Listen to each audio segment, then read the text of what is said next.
beginning, none were governed. Then, through trickery and bloodshed, men began to rule men. This system is simple and brutal, but it was undone. In the late 18th century, a group of revolutionaries claimed that men would no longer rule men. Laws would take the throne. They wrote their laws and constitution, all with consideration and debate. Those laws fell apart, melted away by the fire of turmoil and war. Welcome to the French Revolution, where ideals are dead and only the strong survive. Welcome, dear listener, to No One is Competent, the premier history podcast proving to you how difficult it is to run a new government.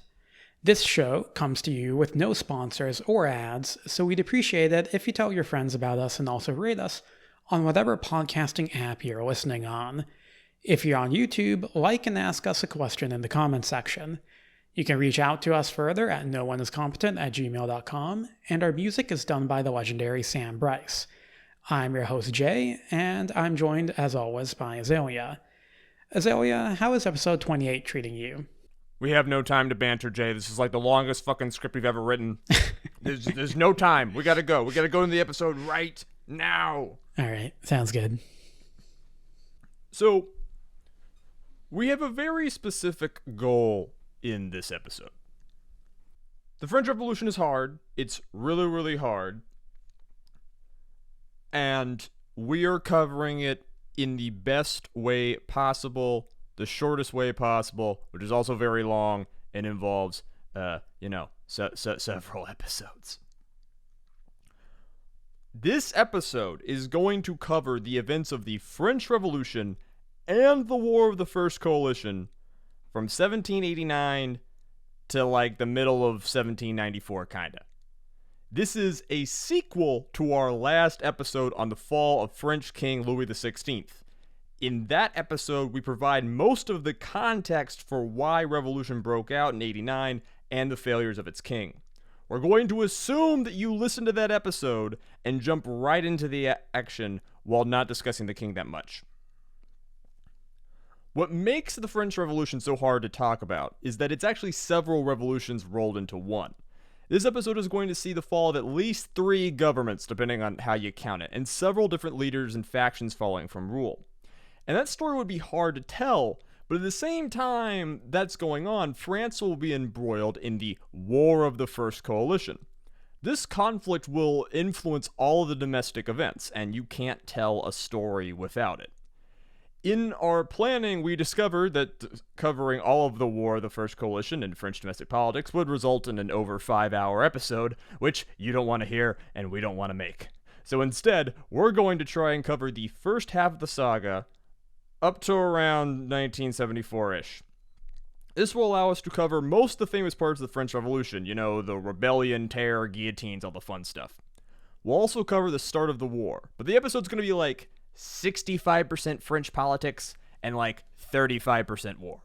Our next episode will flip that ratio, cover the end of the war, the later stages of the revolution, and the rise of a Corsican artillery officer who is going to be rather important moving forward.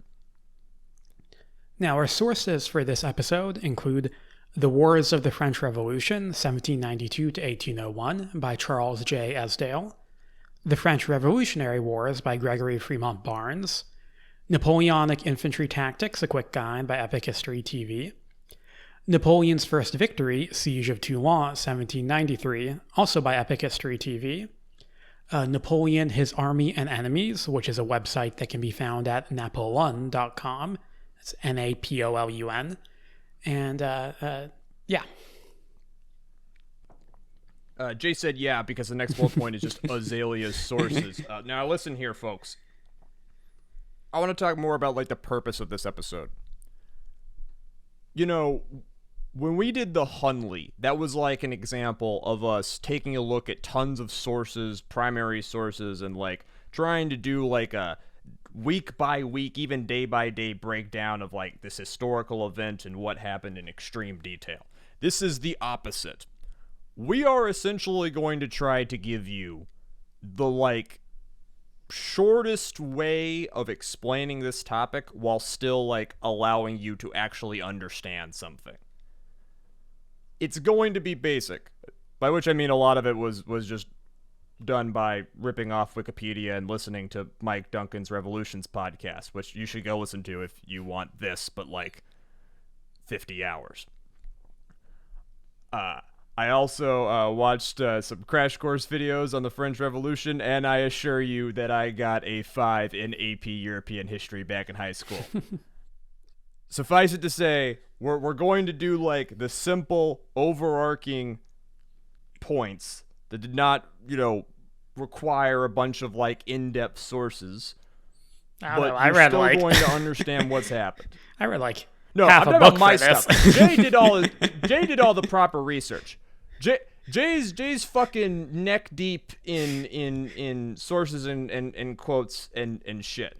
Okay, I'm just trying to make this stuff like so make the political stuff like somewhat digestible, which was really hard. It was so fucking hard.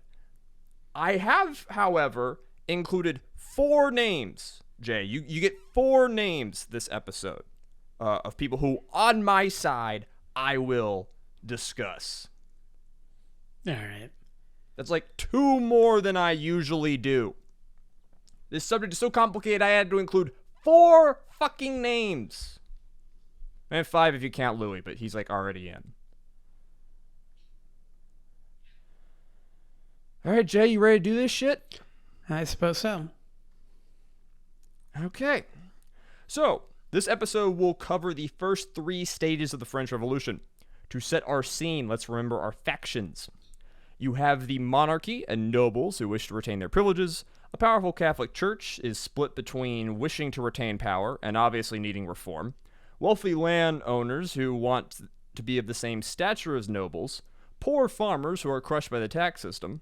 And the urban poor, who are also crushed by the tax system and exposed to cutting-edge revolutionary thought. There's also a small cast of lawyers and writers who are getting high off of Enlightenment philosophy and their own piss and think they can forge a more logical society. It's important to remember that folks are not bound to act in accordance with their physical conditions. There will be liberal nobles who want to topple old feudalism, conservative farmers who love the church as the center of their lives, and educated lawyers who retain affection for the old monarchy. People are complicated. I will tell you the tale of 3 failures politically in this episode. There will be 100 important names this episode, and I won't bore you with most of them, but I will put a face on each one of our failing factions. Phase 1 of the revolution is going to be dominated by moderate revolutionaries and liberal nobles. They will use the crisis of 1789 to take power, but fail to address the problems of the nation and be swept from rule. Let's dig into it. Now, 2 things were going down in the summer of 1789. The first was the economic mismanagement we outlined last episode that had totally bankrupted the monarchy, and as a result, Louis XVI was forced to call the Estates General to solve this issue. The Estates General was made up of over 1,000 elected officials, but they voted in 3 blocks that made it so that representatives of 2% of the population could always get their way. Those elected to represent the 98%, the so-called Third Estate, entered the conference determined not to be left out of the conversation. They organized themselves into a group called the National Assembly and swore an oath not to disband until France was governed by a constitution. Secondly, France was rocked by another bad harvest. Prices rose and normal people suffered greatly. In the countryside, they started to not pay their rents and storm noble houses to destroy property records in a panic called the Great Fear. The people of Paris were especially antsy as the king had ordered troops into the city and they thus began to riot. A disorganized mob, ginned up by 20-something journalists, stormed the Bastille prison and gathered gunpowder. This mix of intellectual and lower-class revolt was disorganized and uncoordinated, but it was enough to force concessions. Several members of the First and Second Estate joined the National Assembly, and the whole group moved to Paris, where King Louis visited to admit defeat. France would now become a constitutional monarchy. After the summer of '89, things would stabilize, and the National Assembly would get to work. They are made up of rich lawyers, nobles, and clergymen, and would serve as both the legislature of France, declaring laws, and a body dedicated to writing a new constitution. Here are some of the highlights. A late-night session of the National Assembly on August the 11th led to a cavalcade of passionate speeches and emotional declarations. By the end of it, feudalism was abolished in France, along with noble privileges and the mandatory church tithe. This combined with a stabilization of the food supply to temporarily pacify the lower classes of France and gave the National Assembly some breathing room. This National Assembly drew up this document called the Declaration of Rights in Man and Citizen, which was meant to serve as a preface for the new Constitution. I want to go into this a little bit because it's kind of fun to look at the Declaration of Rights of Man and Citizen and then look at what happened in the French Revolution and kind of have that juxtaposition between the two. The document made the people of the nation the source of said nation's sovereignty. It declared the right to liberty, property, security, and resistance to oppression. It stated that the law must serve the general will and provided for modest freedom of speech, opinions, and religion. It gave citizens a right to political participation, trial under the law, and a say in their taxation. It identified all men as equal, and very interestingly to me, declared that all social distinctions between them would be for the, quote, common good, whatever that meant.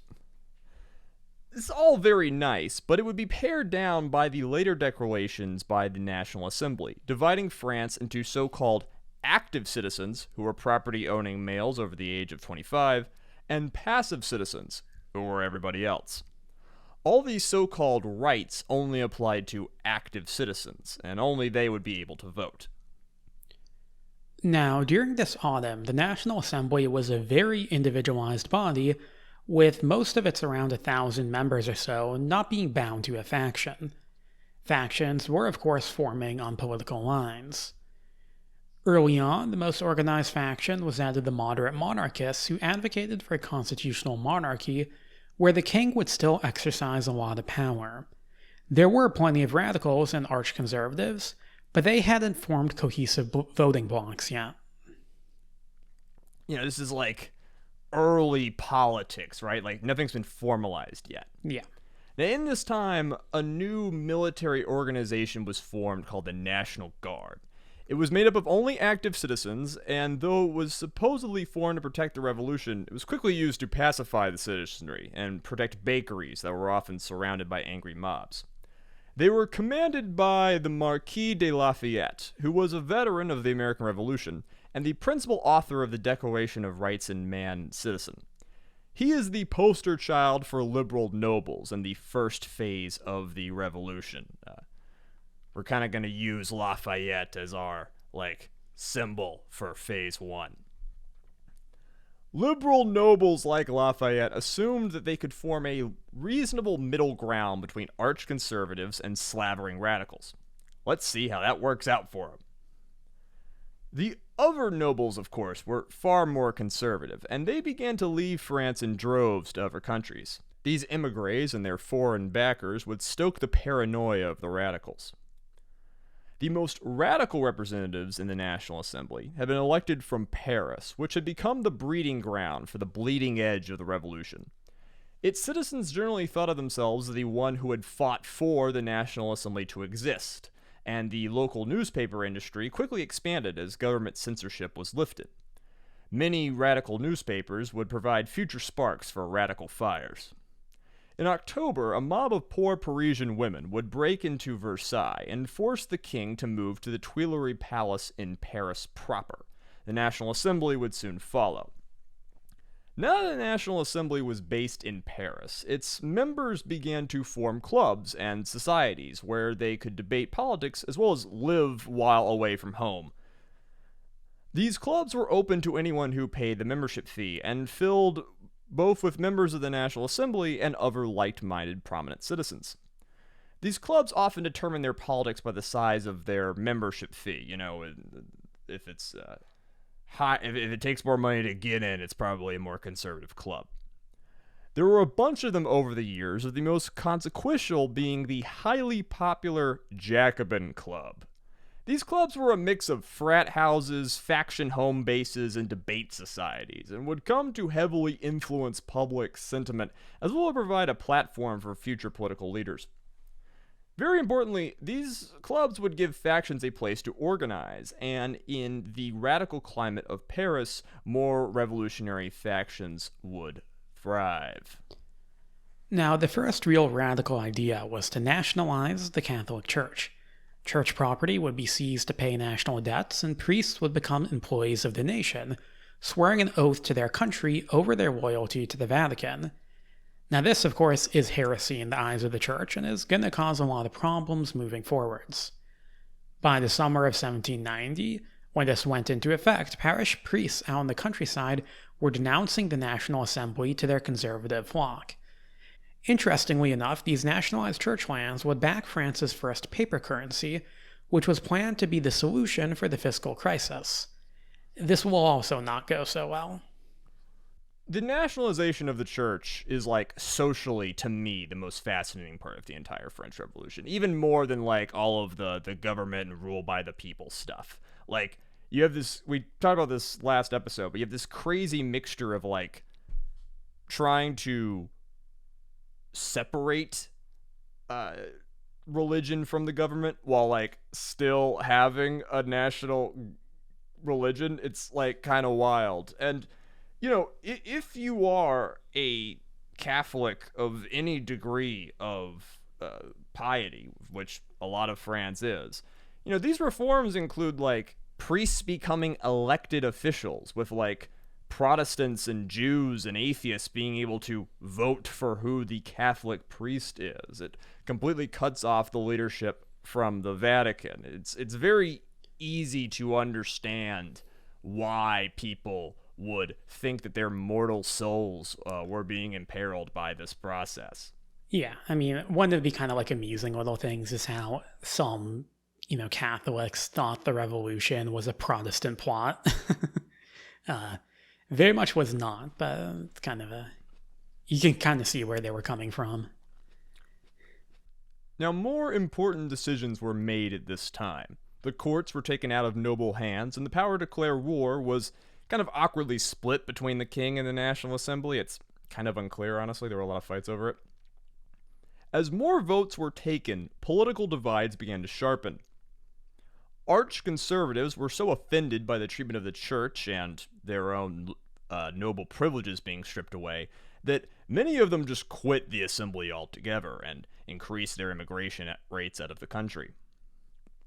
The left, in turn, began to fracture. Liberal nobles and moderates started to leave the Jacobin Club for their own clubs, which were a little more, to-do and fancy and exclusive. Now, at first, this heavily weakened the Jacobins, but those who stayed behind would be able to solidify their power, including a man in leadership named Maximilien Robespierre. Liberal nobles and moderate revolutionaries like Lafayette dominated the National Assembly in 1790. This faction would later be called the Feuillant. When you hear Feuillant, think moderates and liberal nobles.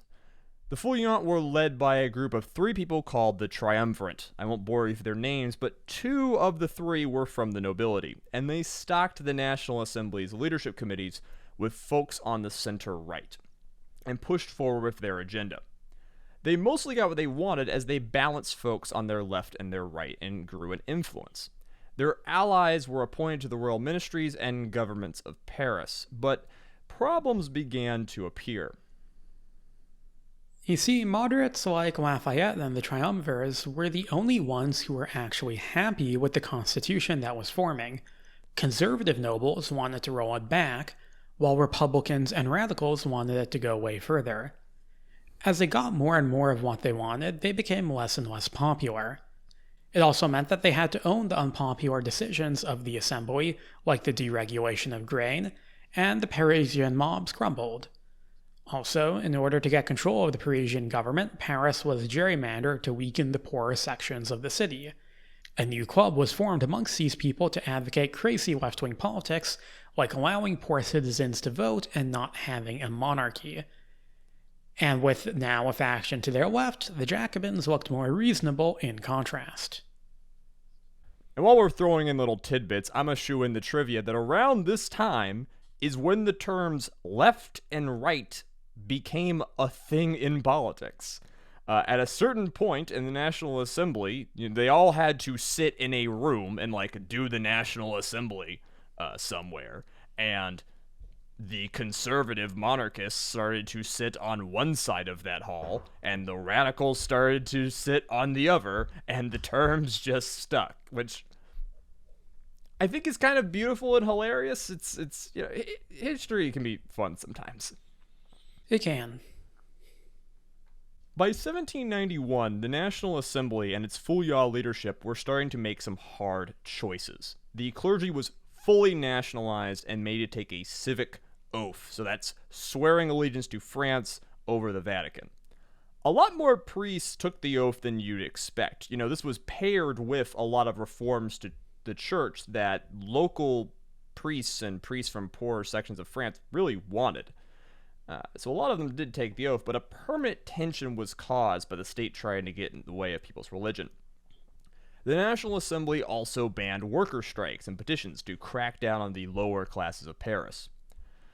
Burned nobles are still leaving the country, and they begin lobbying foreign courts for support. There are actively people at this time hanging out in the courts of German states and Austria and whatnot, like saying, hey, we should gin up an army, invade France, and end this madness. And that's going to make the people in France really paranoid, even if, as we'll see later, that's mostly talk and not really any action.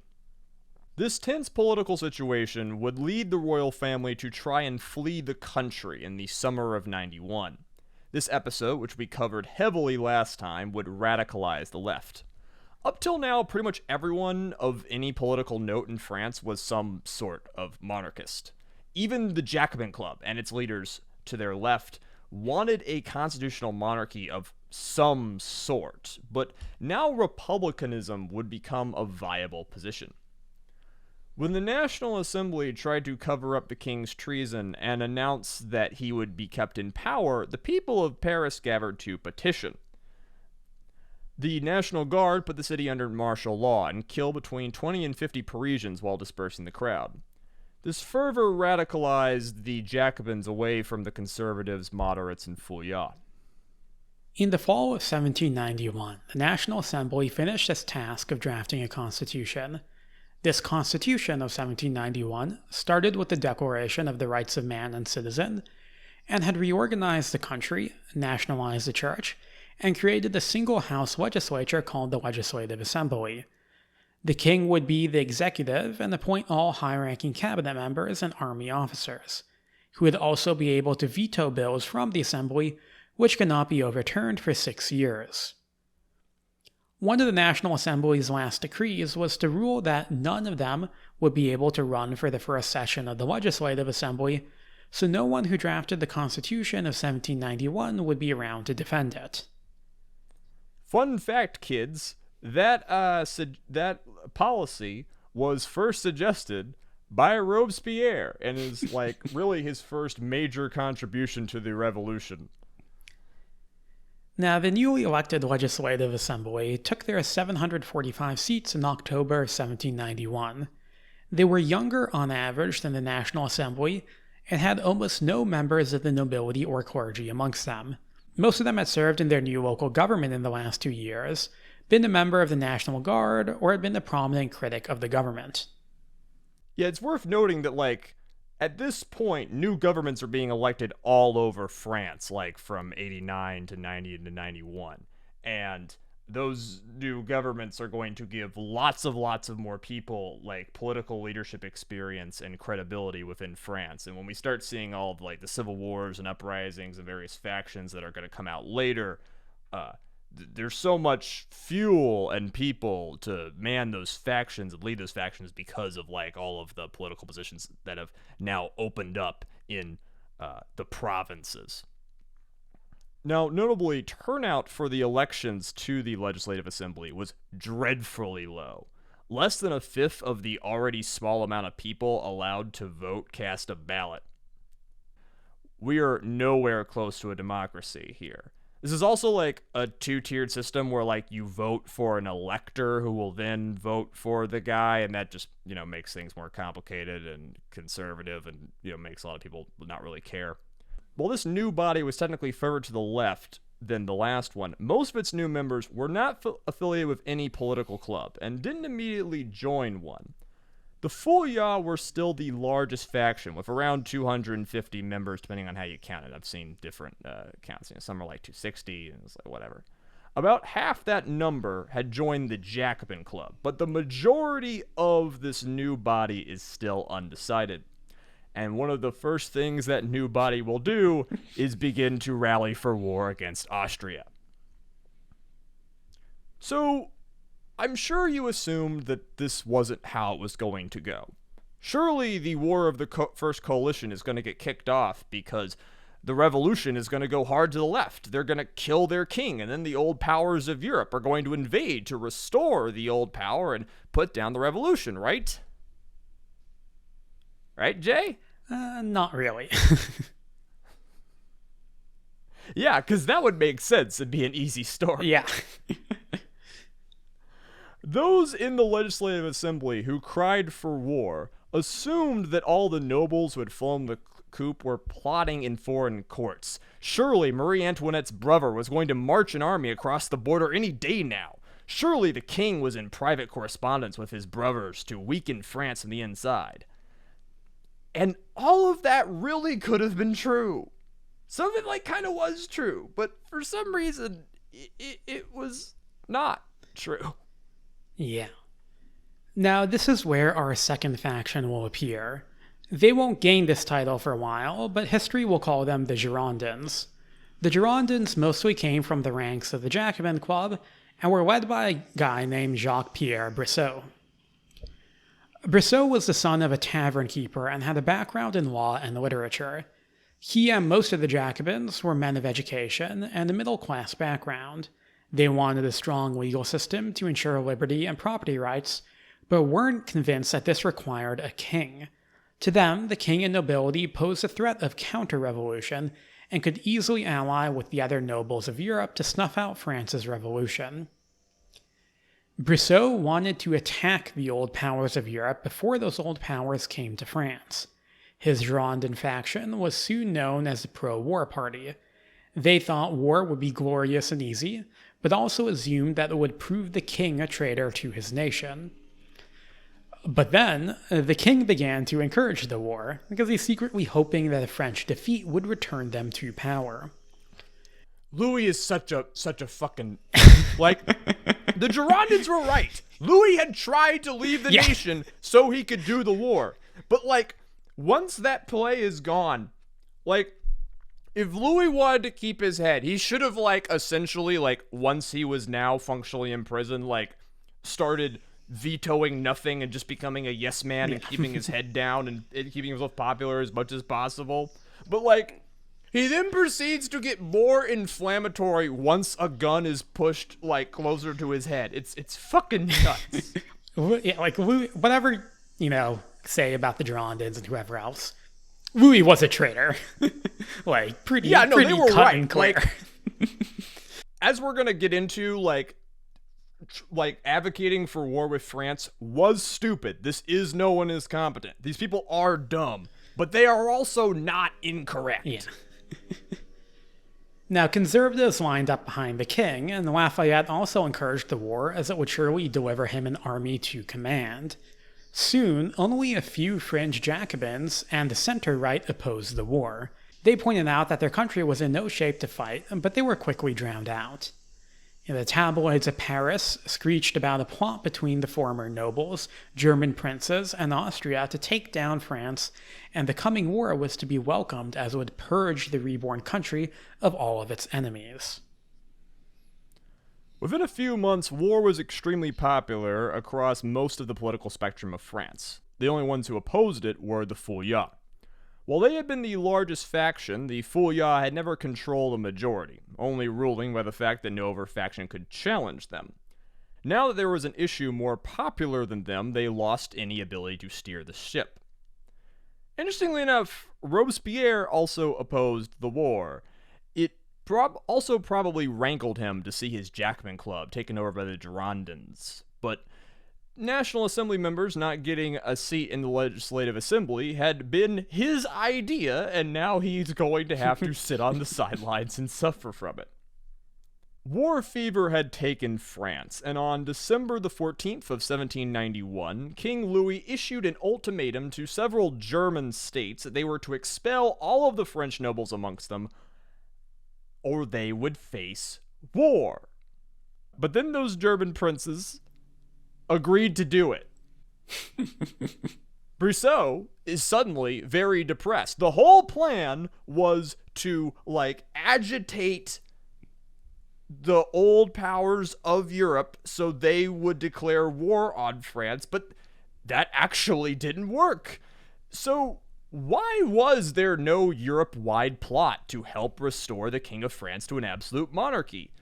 And why did no European country attack a France that was weak and undergoing upheaval? Now, as you can probably tell by now, the French Revolution was a rather complicated affair, and the same can certainly be said of the War of the First Coalition. In order to understand such a complex series of events, people generally resort to relying on simplified, easy-to-understand narratives. Traditional retellings of the story paint the political landscape of 18th century Europe as fundamentally staid, dominated by conservative monarchies that ruled their realms in ways that had changed a little over the centuries. The French Revolution marked a threat to the old order, and for all the reasons mentioned previously. Europe's monarchs, obviously aghast at this ideological threat to their legitimacy, responded by teaming up to form a grand counter-revolutionary coalition and restore the Bourbons to power. The members of the coalition, however, relied on militaries that were as conservative as their governments. Small forces of professional soldiers, beaten into obedience by brutal army discipline and led by effete aristocrats. The French, on the other hand, were able to summon up vast armies of men dedicated to the cause of the revolution. These patriotic columns overwhelmed their opponents in what was essentially an 18th century Zerg rush and saved the revolution. That is the traditional story that they'll teach you in school, and it's largely bullshit. Jay, one of the things that when you were pitching me doing the French Revolution and the War of the First Coalition, one of the things that really surprised me that you told me is that this war is very, very undercovered in college and academia. That out of all of the coalition wars in the coming Napoleonic era, this one gets the shaft a lot of the time. Yeah, I think it's a lot of it's, socially minded historians prefer to focus on the domestic events in France. And military historians generally gravitate more towards the later Napoleonic Wars. And that's because of that, that very simple narrative, which we just described, just kind of sticks in people's head and people just accept it and move on. And as a result, this war gets really overshadowed, even though it's a very big conflict with multiple fronts, a ton of nations involved. This is a major deal. It's kind of crazy how little people talk about it. And especially because it has a direct impact on the French Revolution. And this is why I'm glad we're doing this episode and people can get a better understanding of what actually went down. Yeah. Yeah, indeed. One of the most notable oversights in the traditional narrative of the French Revolution is this lack of attention given to events elsewhere in Europe at the time. It's almost like if you were talking about the Russian Revolution without mentioning World War I. Not quite as bad as that, but still. Yeah, one of the reasons that all of the powers of Europe are not going to pounce on a weakened France or, try and restore old cousin Louis to power is they are distracted by lots of other things happening at the time. 18th century Europe was in many ways a much more dynamic place than what's typically imagined to be. Warfare was endemic. The acquisition of land by one great power was viewed as a threat by the others, leading to constant wars and treaties with chunks of land being traded like commodities. These wars increasingly grew in size and scope. The Ancien regime of France, for example, was able to call upon the service of around 450,000 men during the War of Spanish Succession. It's natural for us today to assume that the events in France starting in 1789 quickly became the biggest news story across the continent. In reality, for many at the time, the revolution was initially a bit of a sideshow to larger events taking place hundreds of miles to the east. When you look back on history, you see the events that are most important to you. But the people at the time, those weren't necessarily the most important events. Like, if you're an anime fan and you say, all right, what was happening in anime in 1998?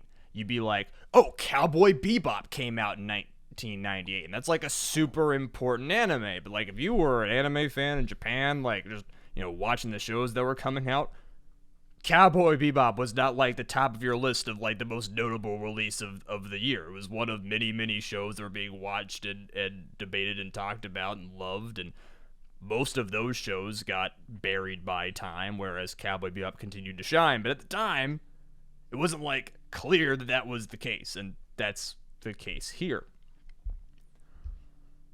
What's going down is that the Polish-Lithuanian Commonwealth, a longtime ally of France and a former great power in its own right, had entered into a state of terminal decline by the 18th century. Most of its land, that is now currently Poland, had already been seized by its expansionist neighbors, Prussia, Russia. For some reason, when I go to say Prussia and Russia and Austria, my mouth just like devolves into a Russia. You could hear the Habsburg chin forming. So Prussia, Russia, and Austria are seizing the land that was once Poland/Lithuania. In the 1780s, the nobility and middle class of Poland came together in an attempt to arrest this decline and reform their state, resulting in the ratification of Europe's first modern constitution in 1791, Second France. Opponents of this constitution launched a civil war with the support of Russia.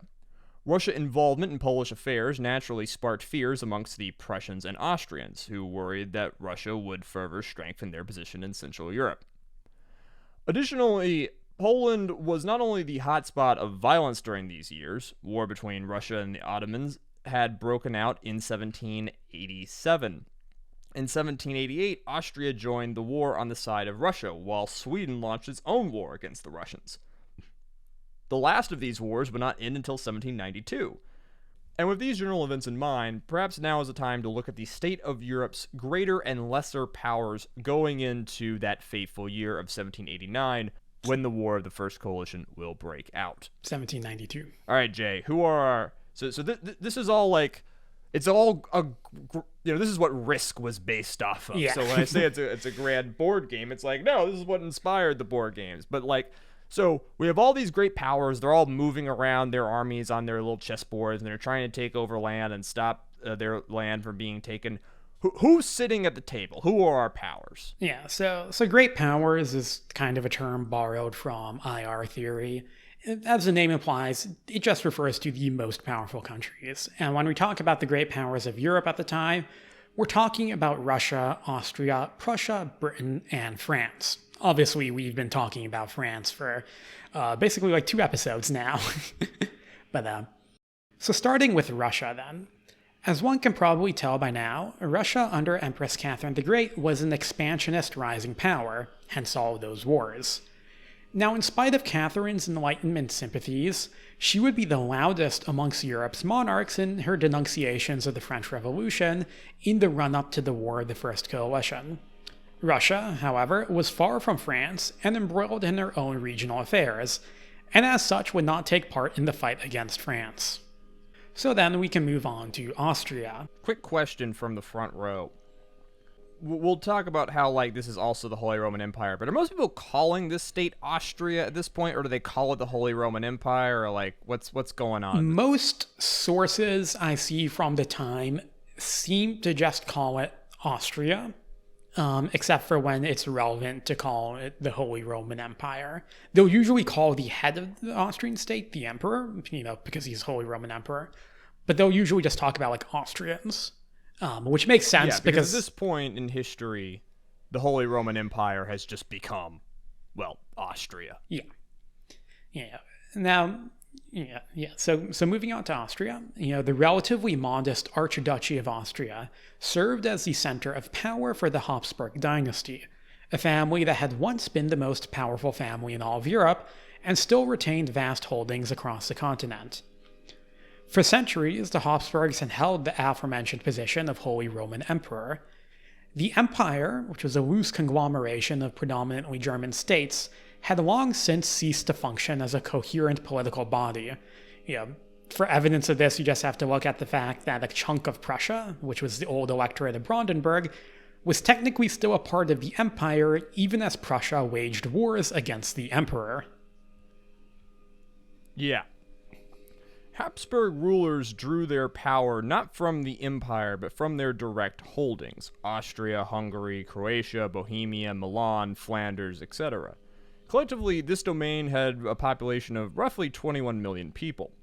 The complex nature of Habsburg politics can make it difficult to even know how to refer to them, but as we said, we're going to call them the Austrians in this episode. Throughout the 1780s, Austria had been ruled by the reform-minded Emperor Joseph II. A student of the Enlightenment, Joseph II curtailed serfdom, extended religious tolerance to Protestants and Jews, passed a civic code that applied to commoners and the nobility alike, abolished the death penalty, and attempted to impose German as the official language of the empire. It kind of makes sense that this reform-minded guy, when he gets all these letters from his sister Marie Antoinette, is going to kind of think to himself, well, France is kind of getting what it deserves. I reformed, they didn't. This is just what happens. Joseph also resumed the old rivalry between the Holy Roman Emperor and the papacy, this time from an enlightened angle. Years before the infamous French civil constitution of the clergy, Emperor Joseph banned monastic orders, ecclesiastical courts, and the tithe, and confiscated a significant chunk of church property, defined marriage as a civil contract, and required bishops to take an oath of loyalty to his crown. This is all the French Revolution shit. Or rather, it would be more appropriate to say that Joseph attempted to do all these things. As one would expect, Joseph's reforms were met with severe resistance. Nobles throughout the Habsburg domains refused to implement his policies. The Hungarians viewed him as an illegitimate ruler. The people of the Austrian Netherlands, which today is what we call Belgium, went a step further by openly rebelling against Habsburg authority. The so-called Brabant Revolution succeeded in overthrowing Austrian authority in 1789.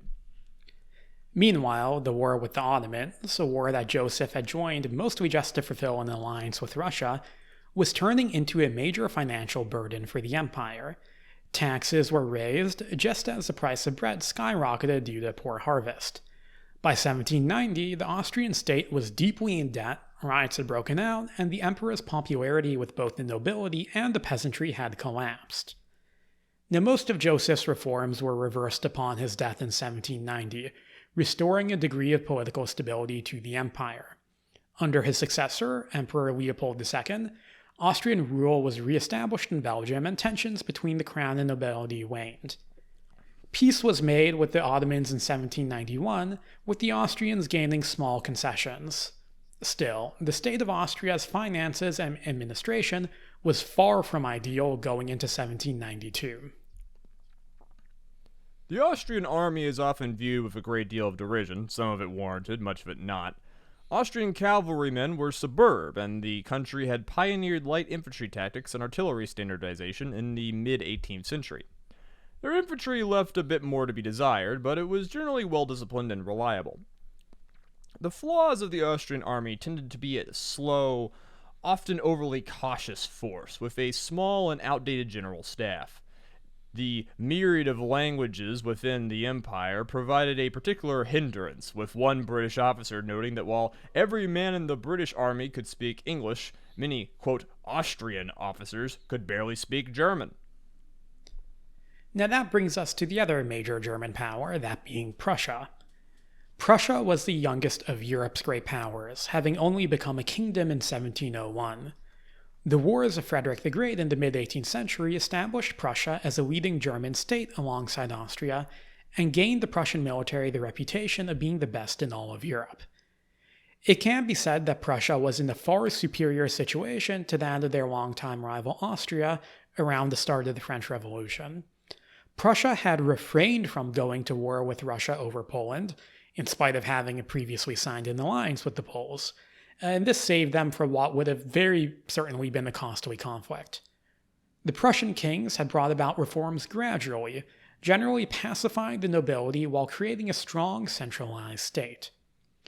Still, Prussia was far from secure in its position. The kingdom had by far the lowest population of any of the great powers, just 9.7 million, and it was surrounded by rivals and lacked any significant geographical defenses.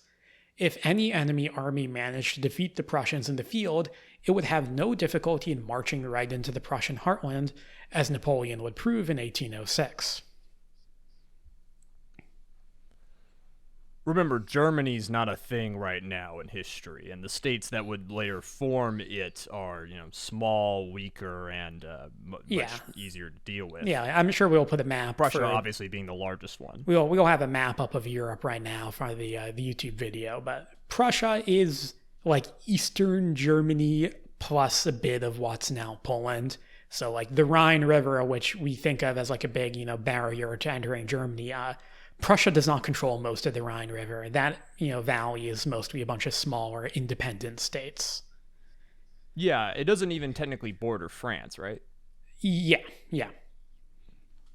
So, Prussia and Austria competed both for land in Central Europe and for influence amongst the smaller German states. The two countries had already fought wars with each other, and Prussia had even threatened to go to war with Austria on the side of the Ottomans in 1970. As such, there was little love and great suspicion between the leaders and officers of both nations. The Prussian army at the start of the Revolutionary Wars had a reputation for being the best in Europe. The subsequent fighting would show this to be misleading. Still, at the start of 1792, Prussian infantry and cavalry was unsurpassed in quality. The artillery lagged behind, having been slightly neglected since the time of Frederick the Great. Still, new King Frederick Wilhelm II had every right to believe in the strength and ability of his armed forces. Now on to the next power, Great Britain. Out of all France's historical enmities, perhaps none is more famous than that of their rivalry with the British. The two countries had spent much of the 18th century at war with each other, leading some historians to dub this entire era of Franco-British relations as the Second Hundred Years' War. The late 1780s saw British foreign policy in a bit of a transitional state, however, one which would guide their interactions with the Revolution. Now, as many of our listeners are likely familiar with, Britain had spent much of the 1770s and early 1780s combating a different revolution, that of their 13 colonies in America. The American War of Independence was controversial in Britain even when it was being fought. Many members and supporters of the more liberal Whig Party were pretty sympathetic to the cause of the Americans, with one member of Parliament, Charles James Fox, going so far as to enter Parliament dressed in the uniform of the Continental Army. British diplomacy had reached a low point during these years, with France, Spain, and the Netherlands all joining the war against the British as the rest of Europe remained neutral. Britain's eventual defeat in the conflict brought about a sense of malaise when it came to foreign conflicts. Parliament, more keen to focus on trade than wars, sharply reduced the budget of the army. My understanding of Britain in this time is they're the ones who don't want wars to happen. They just want everyone to stay in their seats and stay calm so they can, continue having a globe-spanning trade empire that's, quickly making them gobsmacks of money. Yeah. Very much so. Unlike the other great powers of Europe, Britain was not an absolute monarchy, but instead a constitutional one with an elected parliament, albeit not a particularly representative parliament. At this point in time, Parliament had surpassed the monarchy in terms of effective power, with Prime Minister William Pitt the Younger, not King George III, guiding British foreign policy. Being a country where the Enlightenment had already taken hold, many British liberals supported the French Revolution in its early stages. The more cynical members of the government saw the revolution as welcome internal distraction that would weaken their old enemy. Few viewed it as an event that had to be stopped by British force of arms. Now, as befitting Britain's status as a naval power, their Royal Navy was without question the best in Europe. It had taken an alliance of France, Spain, and the Netherlands to contest their control of the seas during the American Revolution. British shipbuilding was unmatched anywhere in the world, and the Royal Navy could call upon a corps of experienced officers. The Army, on the other hand, left something to be desired. Budget cuts had taken a toll on its overall size and led to the dismissal of several experienced veterans. One British officer in 1793 stated that, quote, Our army was lax in its discipline, entirely without a system and very weak in numbers. Each colonel of a regiment managed it according to his own notions or neglected it altogether. There was no uniformity of drill or movements. Professional pride was rare, professional knowledge still more so. Now, this critique might have been a bit of an overreaction. The British Redcoats would prove to be reliable soldiers throughout the subsequent years, but it's accurate to say that work was needed to bring their army up to continental standards. On to the so-called lesser powers. We're going to start with Spain. At the start of the 17th century, Spain was arguably the most powerful country in all of Europe. But then, over a century of economic and political mismanagement meant that by the end of the 18th, in spite of their vast territorial holdings, few counted Spain as an equal to the aforementioned European powers. From 1700 onwards, Spain had been ruled by a branch of the House of Bourbon, the same dynasty that ruled France until the Revolution. The Bourbon kings had attempted to reverse Spain's decline through a series of administrative and economic reforms with mixed results. Spanish finances were not in as poor of a state by the 1790s as they had been earlier, and the Spanish Navy had been strengthened and modernized, but the army and government remained ineffective and ponderous. Jay, what does the word ponderous mean? It's kind of clumsy and inefficient, slow. You learn new things every day. Yeah. Spain's navy remained a strong and capable force, but the Spanish army was far weaker. On the individual level, Spanish soldiers and cavalrymen would prove to be brave in battle, but tactically the Spanish army lagged severely behind their contemporaries, with too great emphasis placed on relying on fortifications. Now, the final area worth mentioning is Italy. The Italian peninsula in the 1700s was home to several small countries. Austrian influence dominated in the northeast, where the Habsburgs held Milan and Tuscany, while the most powerful state in the northwest was Piedmont Sardinia. The papacy still controlled Rome and much of central Italy, while the Kingdom of Naples dominated in the south. None of these independent states had the might to challenge France, yet many of them would play host to the battles waged between France and the First Coalition. So now let's kind of go through the Three Stooges routine of the various fumbles and foibles that led to war being declared. The years immediately before the War of the First Coalition were characterized by everyone in Europe being really rash and attempting to build alliances. As an example of the complex and generally unsentimental nature of European diplomacy at the time, the ongoing conflicts in Poland and southern Europe, combined with the start of the French Revolution, led to Prussia investigating both the chances of an alliance with Britain against Russia, Britain against Austria, Turkey against Austria, Austria against France, and France against Austria. Ultimately, it was Emperor Leopold II of Austria who would lead the diplomatic effort against revolutionary France. Ironically, Leopold II of Austria had originally supported the French Revolution, writing in June of 1789 that, quote, "The regeneration of France will be an example which all sovereigns and governments will be forced willy-nilly to copy. Infinite happiness will result from this everywhere." As the revolution took on a more radical tone, Leopold naturally became concerned for the safety of his sister, Marie Antoinette, and disavowed the treatment of the French monarchy. That being said, it would be a mistake to view his future actions as being brought about solely by familial or ideological concerns.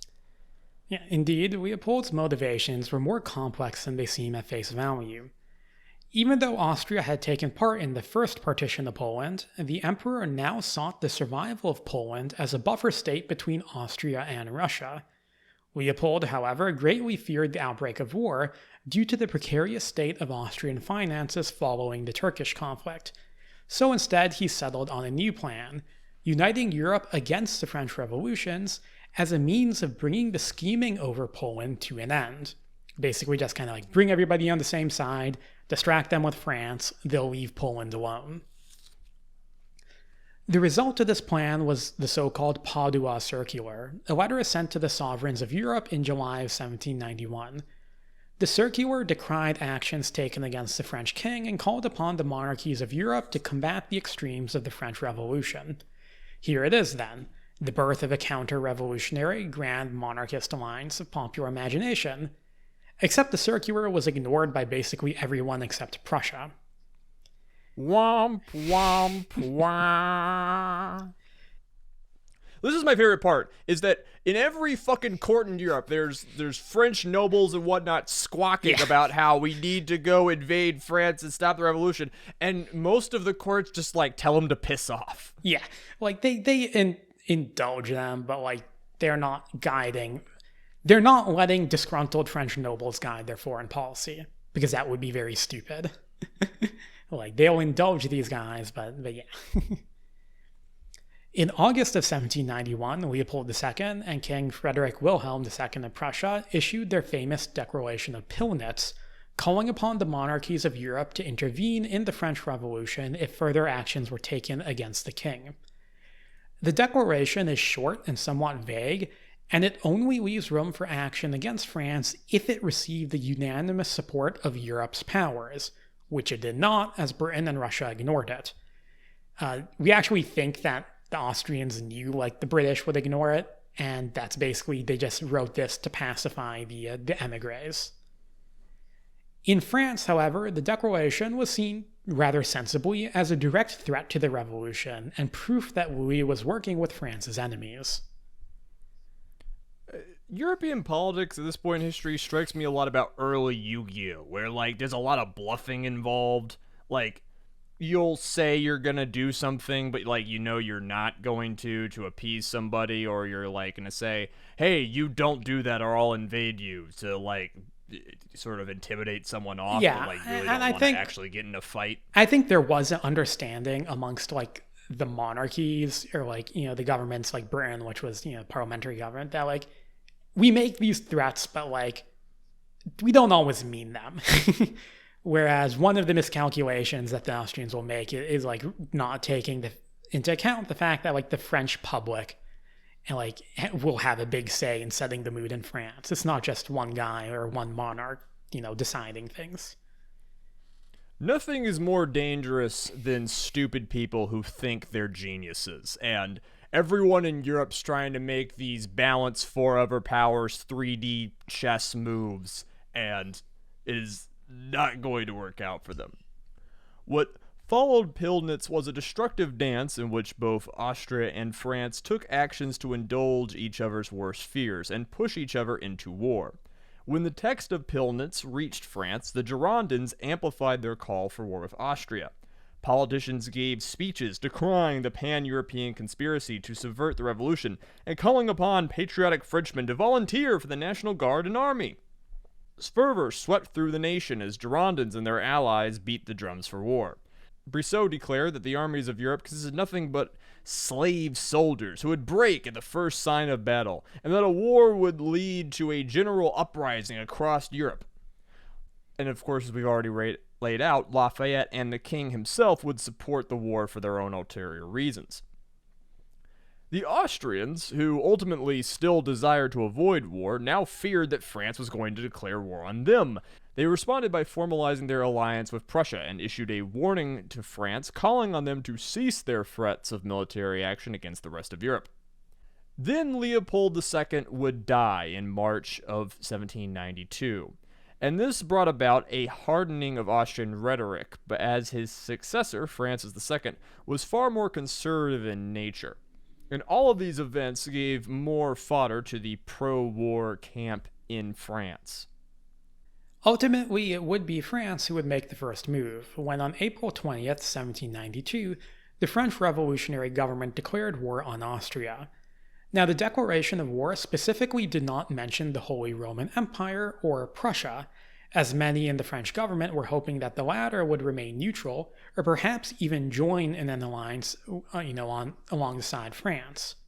Such hopes would be in vain, as Prussia and the rest of the Holy Roman Empire soon joined the war on the side of the Austrians.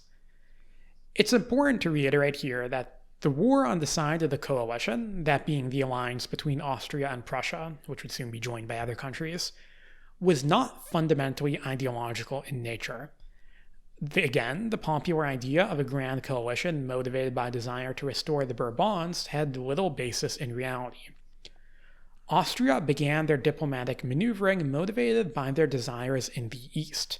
Ultimately, it was France who declared war on Austria, not the other way around. Prussia joined Austria primarily just to gain territory at the expense of France. Russia and Great Britain remained neutral. The rhetoric of counter-revolution would be used to justify the Austrian and Prussian war effort, but this was more propaganda than root cause. Yeah, if you're looking for an incompetency right now, it's France. Like, they are being ruled a lot more by propaganda and people just insisting that the war is going to be fine than, like, actual statecraft. But sometimes, the monkey rich in the works tends to fuck things up. Brissot and his supporters were hoping for a quick, decisive victory. The state of the French army in 1792 made such hopes far from realistic. The idea of a French army swelling in size with patriotic recruits was more of an aspiration than a reality at the time. Indeed, the French army actually shrank from its pre-revolutionary size to 130,000 men during the early years of the revolution due to rampant desertion. The desertion of the army's predominantly aristocratic officers is well known. Around 2/3 of them would flee France, depriving the army of experienced leadership. Many rank-and-file soldiers would desert as well, often simply using the chaos of the revolution to leave their harsh careers. The state of what remained of the French army left much to be desired. Discipline broke down as garrisons rioted and took control over towns and cities for themselves. Drills and orders would be labeled counter-revolutionary.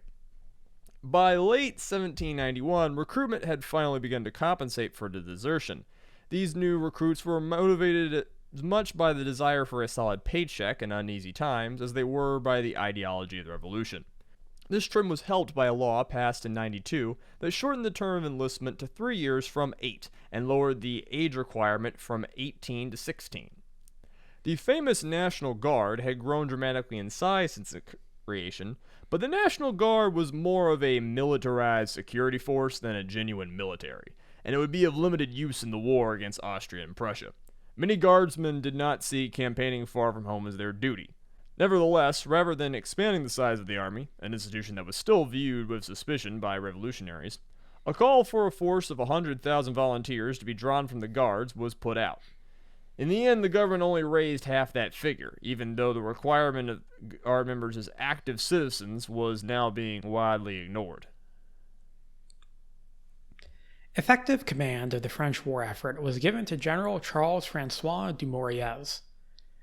Now, despite being an aristocratic officer from the Ancien regime, Dumouriez had supported the revolution and became a keen ally of the Girondins. Dumouriez's plan called for a quick campaign into Belgium that would coincide with a mass uprising of the Belgian people, similar to their rebellion against Austrian rule in 1789, and this would all just, combine to make for a quick defeat of the Austrian army. Now, the French did have one advantage, and that was surprise. Their declaration of war had seemingly caught Austria off guard. Few people outside of France genuinely expected France to declare war because they rightfully assumed it would be very stupid. And as such, the French did enjoy numerical superiority during the early actions. This was further enhanced by the fact that a considerable portion of both armies of Austria and Prussia remained in the east in case of a potential war over Poland. This will remain a constant throughout the coming years. Like, whenever we're talking about these battles, you have to remember that, like, half of Austria and Prussia's armies are just hanging out, in case Russia starts shit over Poland. Now, the war, as mentioned, would consist of multiple fronts. The first would be the Belgian front. The war began on the Belgian front in a series of actions that quickly displayed the poor condition of the French army. At Marcagne on the 29th of April, an invading French army broke ranks and fled after a single round of Austrian cannon fire. The commander in charge of the French forces was subsequently executed by his own men for treason. The story elsewhere along the front going into the summer of 92 was much the same. Small Austrian garrisons routinely sent French forces fleeing with few shots fired. A little bit on the execution, like, this, will start more with the Reign of Terror. We're kind of skipping a little bit ahead, but, like, lots of generals will just get killed for retreating, for losing, for winning but not winning hard enough, and you can see why this won't exactly be great for their particular morale. Yeah, on the French side, like, the terror definitely started for the military before the terror was fully a thing. Yeah. You don't want to, and when a officer loses, you don't want to say that officer was incompetent, because then, like, why did you appoint them? And you don't want to say that the French army lost because, like, well, French army's not supposed to lose. So instead you say, oh, this guy intentionally lost, or he was deceiving us or something. Meanwhile, on the eastern bank of the Rhine, where another front was opening up, a large coalition army was being assembled under the leadership of the Prussian Duke of Brunswick. In July, Brunswick issued his infamous manifesto threatening the destruction of Paris if Louis XVI was harmed, and in August, Brunswick's army began their invasion of France. The fortifications of Longwy and Verdun quickly fell to the invading forces, and because the French army was basically just dissolving in the face of Brunswick. At this point, the French government was desperately trying to reinforce their collapsing military. Further calls for volunteers were made, the National Guard was mobilized for the defense of France, passive citizens were now just being allowed, legally. But in spite of all of this, recruitment still fell below their desired figures, and the situation was looking dire. So now let's jump back to Paris to close out stage 1 of the French Revolution, where the French government has boldly decided to get into a war that is now kicking all of their asses. Up until now, the constitutional monarchists of the Feuillant had driven the show, but they were quickly falling from favor. Things were already getting dicey by the end of 91, as they owned all of the bad PR from the National Assembly days, including the fact that they were covering up the king's obvious treason. Then there's the factor that because, no one from the National Assembly was allowed to join the Legislative Assembly, none of their leaders were in the Legislative Assembly, and that left them kind of rudderless. That triumvirate cannot directly seize power. They also quickly lost support from the conservatives. The Feuillant assumed that the conservatives would back them against the radicals, but the conservatives hated the Constitution of 1791 and the idea of having anything other than a strict monarchy. The royal family too. This is like the weird thing. It's like the Feuillant decided to protect the royal family after the flight to Varennes and expected that the royal family would cooperate with them and be on their side after that, but the royal family just sees all these people as revolutionaries. 1792 brought war, defeat, and scandal that weakened the central government. You would think that the war going poorly would weaken the Girondin position, but you would be wrong. Instead, Brissot blamed the early defeat on traitors to the revolution. The outbreak of the war had also seen his faction force most of the Feuillant out of the minister positions and allowed Girondins to replace them. But no matter the Girondin spin, the war was still going poorly, and it looked like Paris was facing invasion. Now, there are many ways to bake the pie of revolutions, but often fear is the key ingredient. The new Legislative Assembly had been in power for less than a year, and had only overseen a less and less stable France. They had no goodwill and were tied to an increasingly unpopular king, and in August of 92, the poor people of Paris rose up against them. Remember, all of the decisions are being made in Paris, a city where most people were passive citizens and had no reason to love the new government that denied them any representation. These poor Parisians had spent the last 2 years in a radicalizing feedback loop with political clubs and newspapers. When the king vetoed measures against priests who wouldn't swear allegiance to the homeland, they howled. As soon as Lafayette advocated for shutting down the raucous political clubs, they heard about it. Then food shortages in 92 made them grumbly, and an Austrian invasion made them fear for their lives. And as soon as that Brunswick Manifesto got published, they basically assumed that the Austrians are going to come busting their shit any day now. So they need to act before they are acted upon. On August 10th, the mob of angry Parisians and Allied National Guard attacked the Tuileries Palace and the Legislative Assembly. The local government of Paris, which remember was elected by only active citizens, was likewise overthrown, and a group of Jacobins led by Georges Danton and Maximilien Robespierre declared themselves the government of the city, and soon had Allied National Guard reporting to them. Georges Danton and Robespierre read the political situation masterfully. They saw the establishment losing credibility, and it struck when they had the people on their side. Notably, they claimed to be fighting for the people and the true spirit of the revolution. Revolutionary was becoming a bit of an identity in France, and the new leaders of the revolution had not just the backing of the poor mobs, but also the middle-class National Guard who wanted to serve a competent government. This new group, led by Danton and Robespierre, who took over the government of Paris, would be called the Insurrectionary Commune, and they now had far more credibility than the Legislative Assembly. Before August was out, the Legislative Assembly and the Constitution of 1791 that had established were dead, along with the political faction that had driven the process up till now.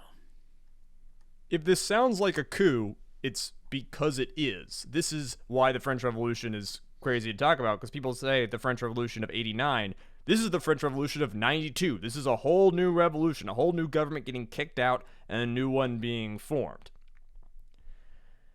The constitutional monarchists, the Feuillant, the Triumvirate, Lafayette, and liberal nobles, are the first true losers of this episode. To me, they failed because they represented no one but themselves. The conservatives were never going to support democracy in any form and wanted the king restored to power. The average citizen of France was either pissed off that they weren't going to have any say in government, or that their religion was being hijacked. Most other intellectuals had different ideas about how government should be run, or hated them for personal reasons. They were unable to keep control over the legislative bodies they created, and couldn't see where the popular winds were blowing. They failed to keep bellies full at home or secure victory abroad, and will be kicked out into the dustbin of history as we enter Phase 2 of the French Revolution. And please, spare no pity for these rich twats that were born to more privilege than you'll ever dream of and had no intention of giving the average man or woman rights. I won't claim that they deserved what they got, as many people will get many things in the coming years, but I will claim that they never deserved to be in power. Lafayette would see the writing on the wall and fled his post in the army. He thought the Austrians would let him slip over their lines and let him sail to America, but wound up in prison for 5 years. So France now has a new government, but defeat is still imminent, and man, it would sure be convenient if Phase 2 of the revolution coincided with a serious military success. It would be, wouldn't it? But, as we know, the situation for France was a grim one going into September of 1792. Few would have predicted the reversal in French fortunes that was about to occur. As Brunswick advanced on Paris, the French generals Dumouriez and Kellerman were able to maneuver their remaining forces to the rear of the Prussian commander. Now, Brunswick, is a naturally cautious general, and, like most people, he assumed victory was likely. What? Dumouriez. As Brunswick advanced on Paris, the French generals Dumouriez and Kellerman were able to maneuver their remaining forces to the rear of the Prussian commander. Being a naturally cautious general, and with victory seeming likely, Brunswick decided to deal with this force to his rear rather than to press on towards the French capital. It was thus on the 20th of September that a Prussian army of around 30,000 troops under Brunswick ran into a French force of 54,000 under Dumouriez near the village of Valmy. The French had taken up a strong defensive position on a ridge, quite famously near a lighthouse, though you'll sometimes see depictions of them fighting and there's a lighthouse. They burnt it down before the battle began because they didn't want the Prussians using it to target them. But yeah, the weather was not conducive to marching or fighting. A torrential downpour had blanketed the area. The Prussians moved to confront the French, and the two sides exchanged cannon fire for a while, and then the Prussians advanced on the French line. But before the battle could really be met, Brunswick halted this advance and his forces withdrew from the battlefield. The historian Charles J. Esdale described Valmy as, quote, perhaps the greatest non-battle in all of history. Stories of Dumouriez whipping his men into a patriotic frenzy by leading chants and songs that broke the Prussian morale remains commonly told to this day. The reality was far more mundane. The Prussians were exhausted from marching in the rain, and an outbreak of dysentery had already badly impacted their forces. Brunswick, likely having little doubt as to the eventual success of his campaign, merely retreated in order to avoid an unfavorable engagement with a well-positioned enemy. Whatever the case may be, Valmy would prove to be a pivotal moment in the history of the Revolution. As Brunswick moved his army back to the east to settle down for the winter, few could have known that this would be the closest a coalition army would come to Paris until 1814. And while the overall situation of the war still looked bleak for the French, the Revolution was given a stay of execution, one that would prove vital for its continual survival. The mood of the army and its recruits also began to shift. Valmy gave them hope for actual victory, and while the image of patriotic songs breaking the will of the Prussians is almost certainly false, it is true that the battle led to both an increase in genuine patriotism across France and a series of campaigns launched across the front lines that took their enemy by surprise. I ran into those claims that it was the patriotic songs unnerving the Prussians and Valmy several times in my research, Jay. Yeah, it's a common claim. It doesn't make a lot of sense when you consider that songs and drums and everything was just a normal part of warfare. The Prussians also, were who's well going to hear drilled. that in this downpour? Yeah, and also, cannon fire. This is an artillery battle. Cannons are firing. Yeah. One of the French officers, future Marshal MacDonald, basically said that the Prussians advanced and then they retreated. There was nothing else really to say about it. Now, along the Rhine River, a French army under General Custine was launched directly into the heartland of the German states, reaching as far as Frankfurt by October while facing little resistance along the way.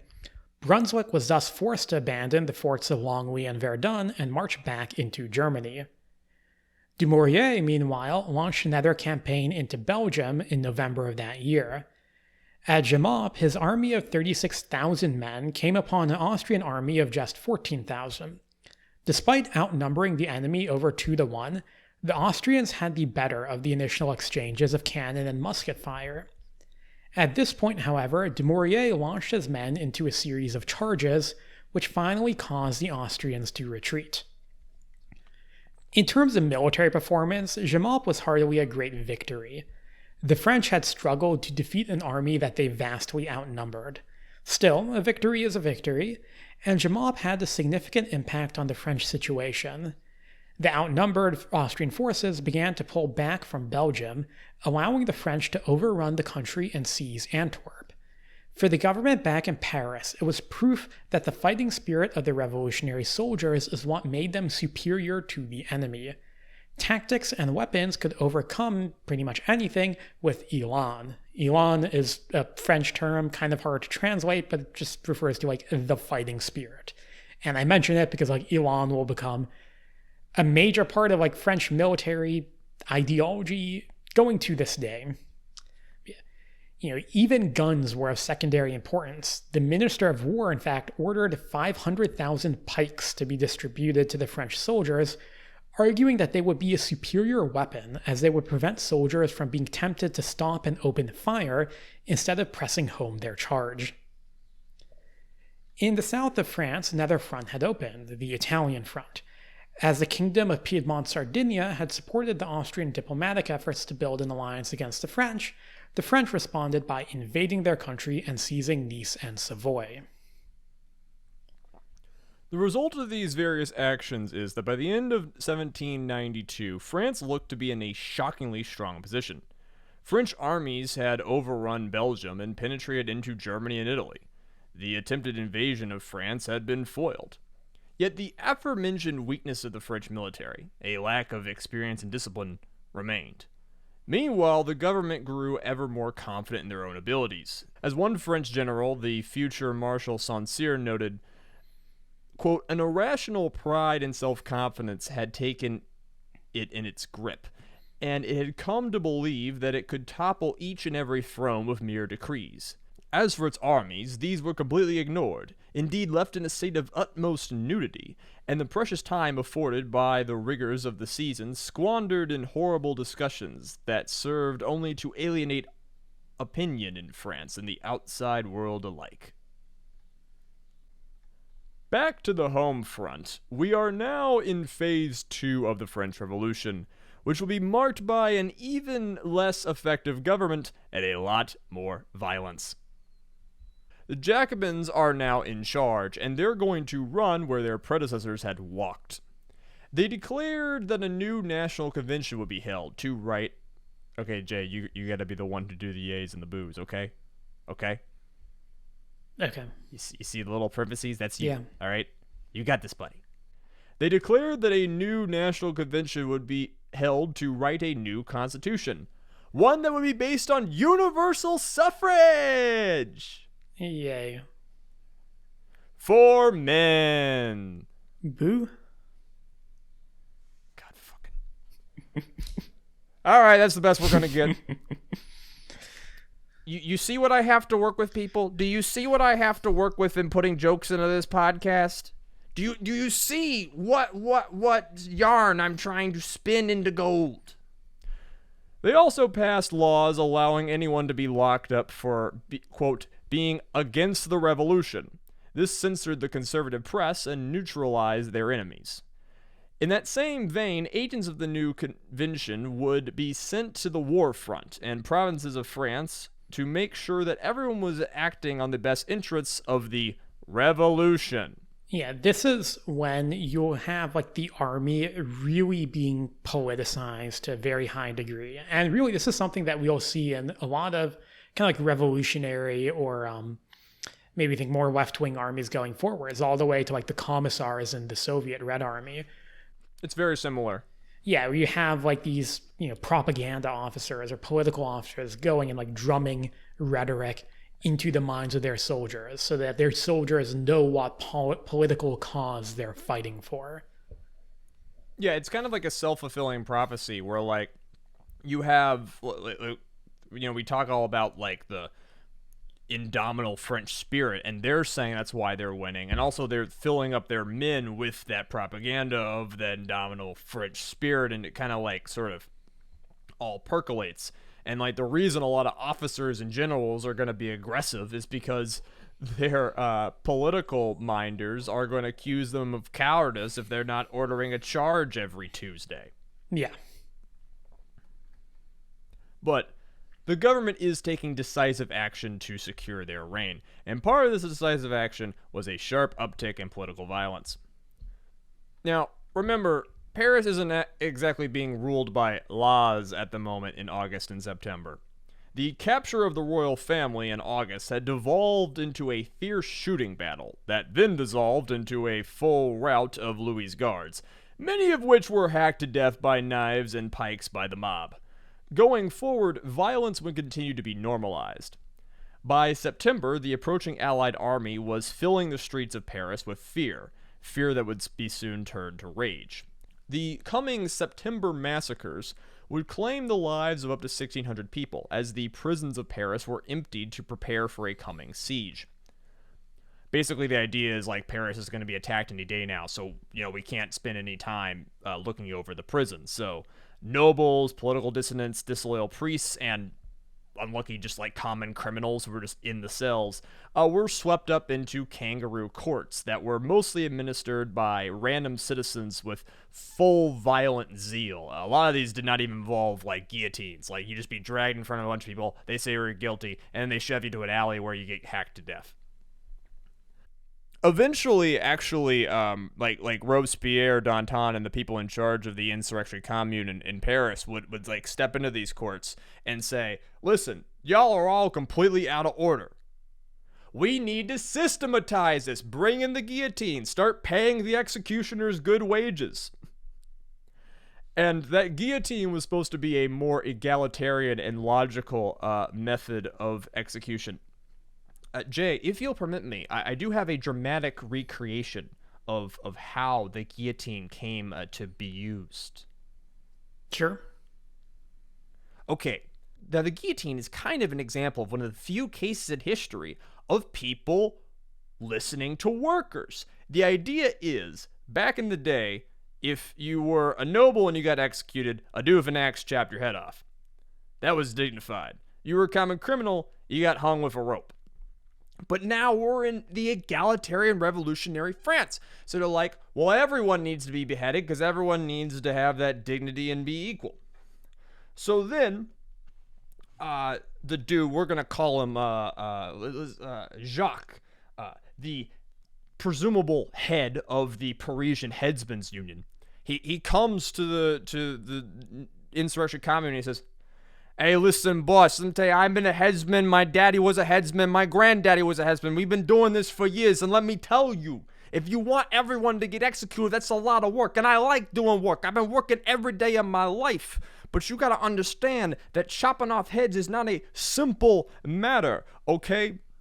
We have a union, we are strong, we are specialized. I do children and small women. Frank over there handles the big people, okay? We have a system. It takes time to chop off a head. We do it in one swing, so it's nice and it's clean. A single stroke of the axe. That's why they call me One Stroke Jock. I am proud of being called One Stroke Jock because I take off the head with a single swing of the axe.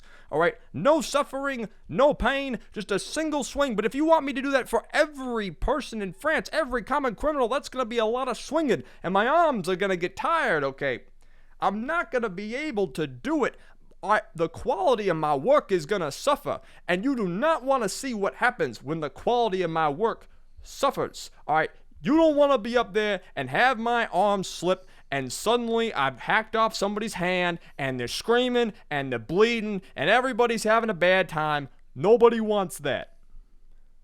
So then the insurrection commune said to this imaginary Jacques, head of the Parisian Headsmen's Union, we've listened to you, we hear you, you are seen, you are valid. Yeah. What we're gonna do is industrialize your job. So that's why the guillotine was brought in. Yeah. All thanks to a New Jersey Teamster who ended up in charge of the executioners union in France. That's exactly how I imagine it going down. One stroke Jock. Now, we've said that the Jacobins are now in charge. Up till now, the Jacobins have been synonymous with the Girondins and Brissot. That will now change. Remember, it had not been Brissot to lead the August insurrection, but rather Danton and the Paris radicals. When the National Convention was elected, there were plenty of Girondins amongst their ranks, but the Girondins would soon leave the Jacobin Club. They were unnerved by the extreme violence that had gone down during the insurrection. These were lawyers and statesmen. Sure, they didn't want a king, but corrupt trials and mob executions weren't their style. Danton and the others in the Jacobin Club scoffed at the Girondins. It was them who did what they had to do to get the job of the revolution done, omelets and eggs and all that. I don't know who said it. I couldn't find like the exact quote, but there is like a quote in like August, like right after all this goes down, where I think Danton or Robespierre or somebody says, "Do you want a revolution without a revolution?" Essentially, like, listen, we did the thing. We're now in power. Like, stop whining. These radical Jacobins would be called the Mountain, as they sat across the National Convention from the now separate Girondin faction. Prominent amongst them were Georges Danton and Maximilien Robespierre. Fun fact, because you would have the Mountain on one side and the Girondins on the other side, and everyone who was not in one of those two factions who sat in the middle was called the Plain, and that was like what was fought over. And, you know, obviously it tapped for white mana. Now, these new legislators were elected in October, and it took them months to fully decide on what to do with Louis, who is, you know, the kind of the biggest controversy in France right now, is what do we do with the king? What crime was he guilty of? How should they try him? What should the punishment be? There were a lot of kinks to be ironed out, and the process was not helped by the Parisian mobs constantly screaming for Louis's head. By the time the legislators cut off Louis's head in January of 93, a lot of Girondins were starting to see the Parisian mob as a knife to the throat of the National Convention. These were men of ideals and so-called reason. Surely it was illogical for government to be intimidated by bloodthirsty radicals. The Girondins increasingly saw the Parisian mob as a threat to democracy, while those amongst the Mountains started to see them as a weapon that could be wielded.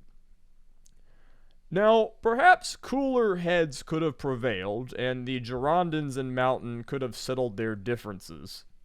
But then the spring of 93 plunged France into chaos. In March, many of the conservative peasants of France had had enough of their religion being abused. Their priests had been made to betray the Vatican, and now their God-given king was dead. For a lot of people, the death of Louis was like the straw that broke the camel's back. The conflict over religion was one that had been increasing in temperature for 4 years, and in 93 the pot was at a boil. Scattered riots erupted across the country, with conservatives and royalists flocking to their cause. Soon the whole province of the Vendée was in revolt against the revolution, and forming an army to enforce their will. A few weeks later, several industrial cities in France, like Lyon, Toulon, and Marseille, would go into revolt, spurred by economic collapse. Remember, all of this spawned from the French king's mismanagement of the country's finances. That's what got us into this whole revolutionary cycle. The last few years hadn't improved the situation by much. Rampant inflation was combining with war shortages to put whole cities out of work. A lot of these cities, like Lyon, are industrial hubs that like sell silk, and now that the war has started, well, there's no foreign market to sell to, and everybody's out of a job. And they have nothing better to do than to rise against the government. The coming political purges are going to provide plenty of disgruntled officers and politicians to lead the armies in these cities that are being raised. And this is another example of why the French Revolution is so complicated, is we have like two separate groups of people, the industrial cities and the Vendée region, that are rising up to do a civil war simultaneously. Yeah.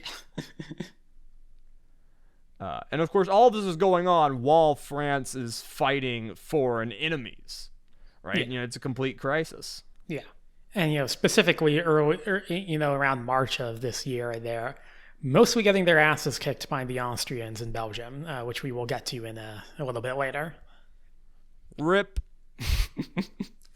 A crisis is another word for opportunity, and the radical Jacobins would use this opportunity to cement their power. As the mob intimidated more and more convention members to join their side, they started to take power.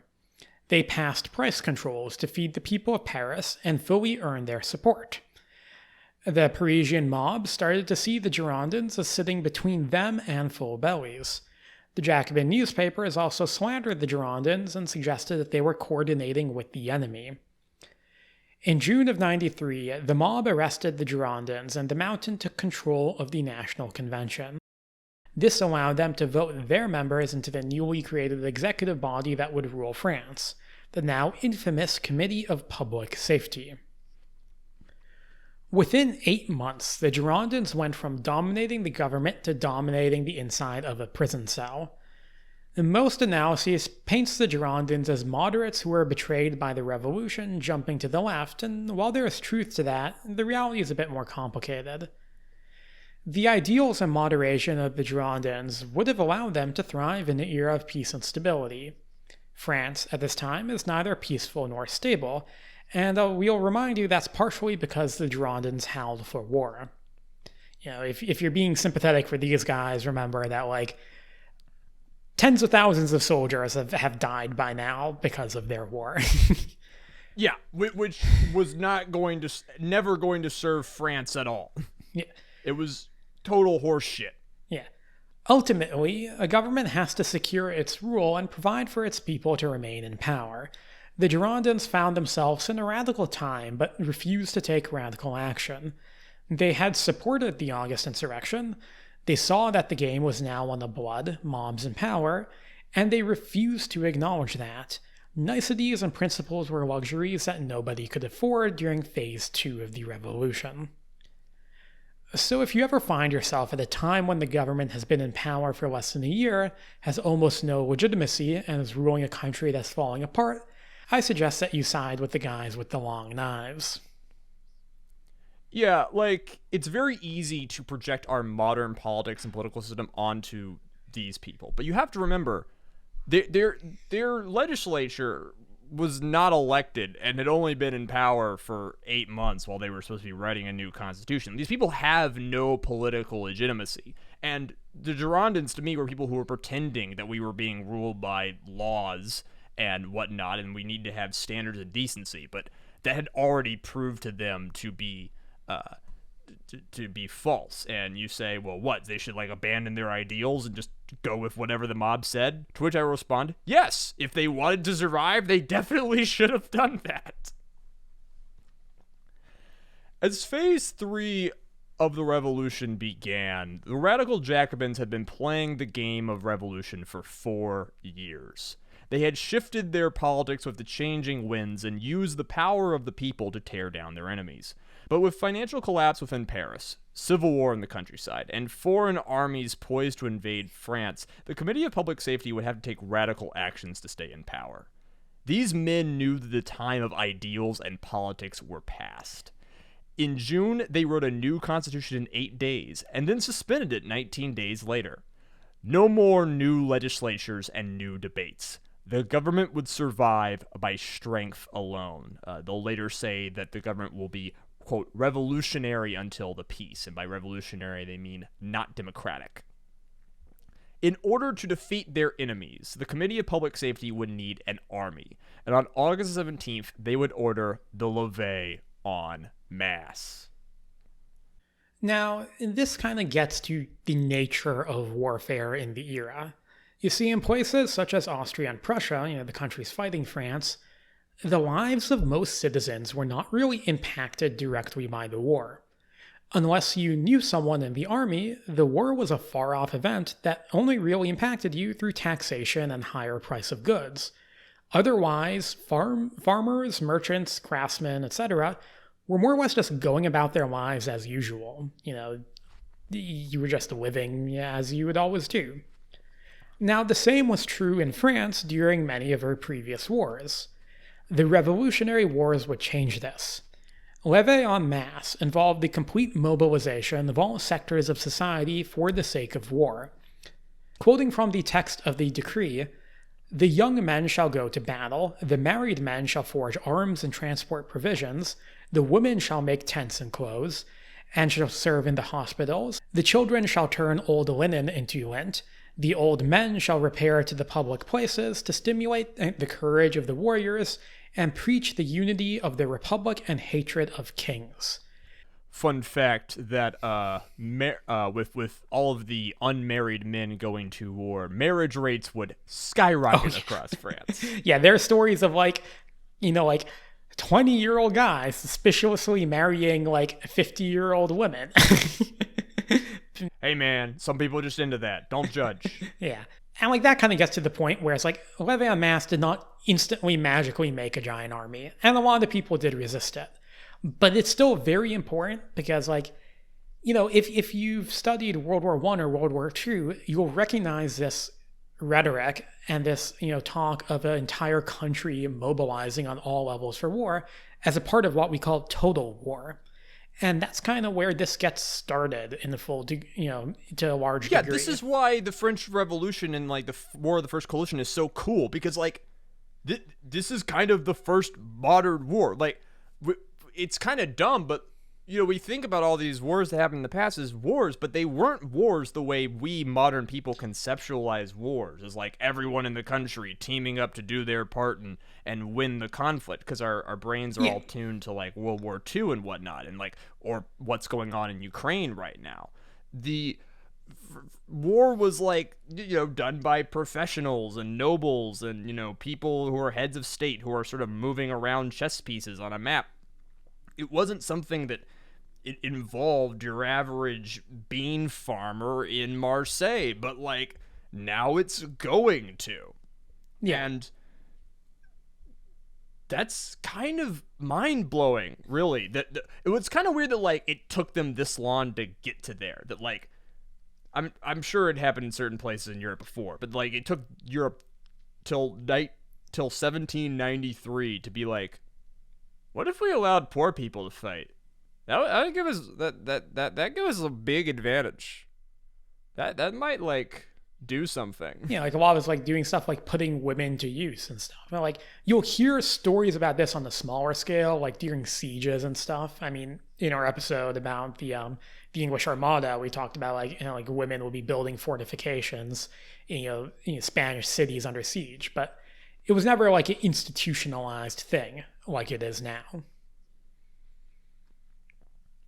So moving back to the war front, as aforementioned, the end of 1792 had seen a seemingly triumphant France win a series of victories over their enemies, victories that distracted French leaders from the true state of their army.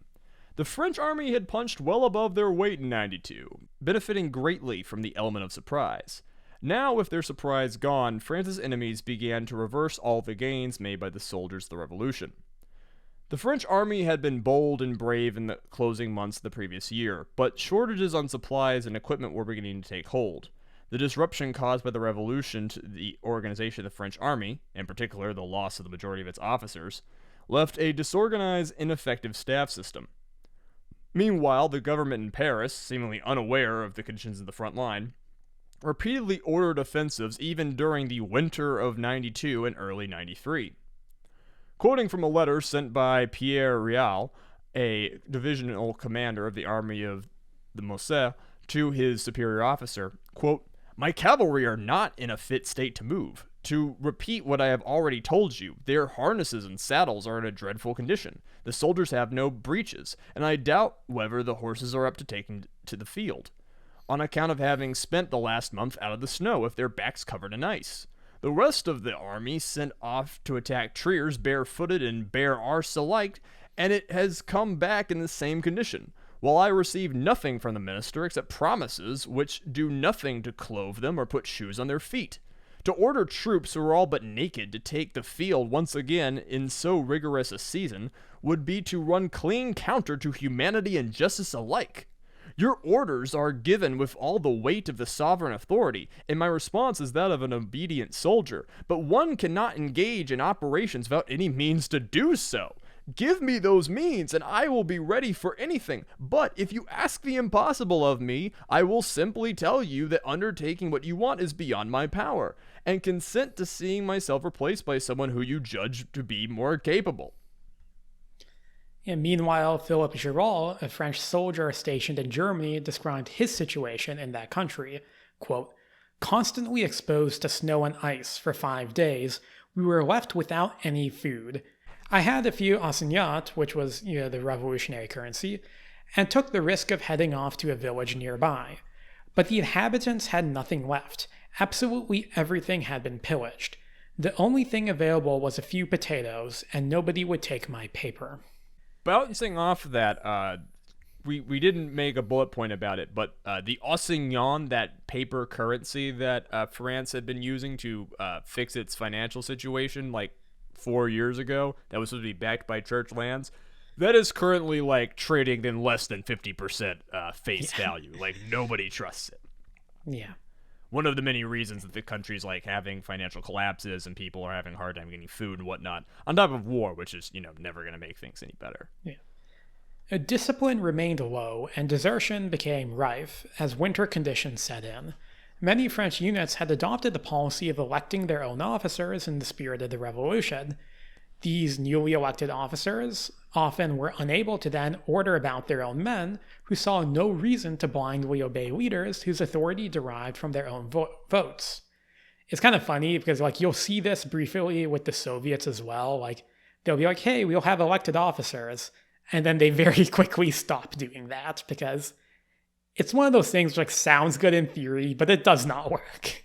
To my knowledge, elected officers really only succeed at all during the first anarchist stages of the Spanish Civil War, and even then, they don't win. They just do well for a bit. It's unfortunate. I could go on a whole anarchist rant, but yeah, doesn't work very well. Not very well proven. Yeah. And not content with fighting Austria, Prussia, and Piedmont Sardinia, on the 31st of January, the French Convention declared war on Britain and the Netherlands, viewing them as a threat to French control of Belgium. French soldiers were scrounging for food in freezing conditions, and their leaders were picking ever more fights with the countries of Europe. And they're not having fun in Belgium. They think they're going to be welcomed as liberators, but that was not true in Iraq, and it is not true in Belgium in '93. Everyone was like, "Get the fuck out of here." Generally speaking, your war plan should not be predicated on the people rising up and greeting you as liberators and supporting you. It's nice if it happens, but that should not be the basis of your plan. Over and over in history, there's a whole, one of the major bullet points on the battle plans is, and then the locals will love us and shower us in support and free pussy. And it never happens! Yeah. Large-scale fighting in 1793 began with a push by Dumouriez into the Netherlands. Dumouriez, however, had deeply overestimated the security of French control over Belgium. The Austrians, beginning their own offensive against the French, won victories at Liège and Aachen, and lifted the French seas of Maastricht before inflicting a decisive blow on the French at Neerwinden in March 18th. Facing defeat and the likelihood of being executed by the government in Paris as a counter-revolutionary, Dumouriez, the hero of Valmy and Jemappes, was that how you said it was saying? Jemappes. Dumouriez, the hero of Valmy and Jemappes. You're going to try and pronounce Jemappes properly, then go back to calling him Dumouriez? I'm taking over.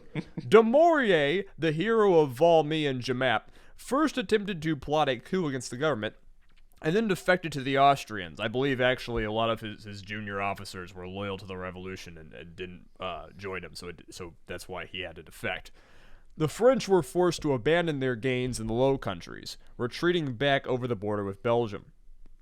The situation in Germany was no better. The French had overextended their lines in their drive to Frankfurt, and were now forced to abandon that city and retreat back to the west due to the arrival of Brunswick's forces. At Mainz, the French army had installed a revolutionary government that had voted for a union with France. The coalition army responded by laying siege to the city, bombarding it with indiscriminate cannon fire and forcing its surrender. Beautiful.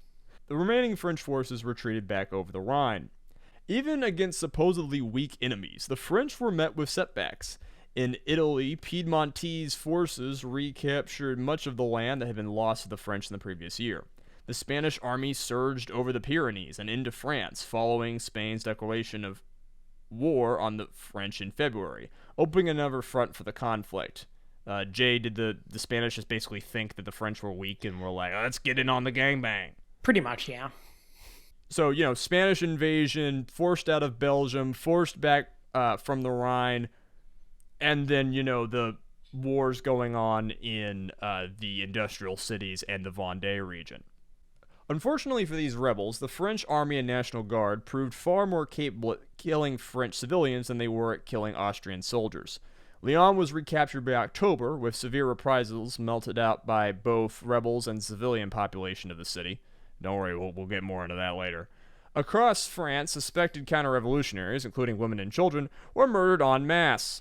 The war on the Vendée continued for a few more months, resulting in significant violence committed on both sides. My understanding, Jay, of we kind of decided to not go super deep into like what you might call the French Civil War of '93, but my understanding is like a lot of these rebel armies have a really hard time coordinating with each other. A lot of them are led by local nobles that can't coordinate, and they basically never. I mean, this is the whole war, the First Coalition, in summary, is France's enemies basically never really team up and fight together. They also infight, like, it's not like the cities in rebellion are teaming up with the countryside in rebellion, and they're like, coordinating and communicating.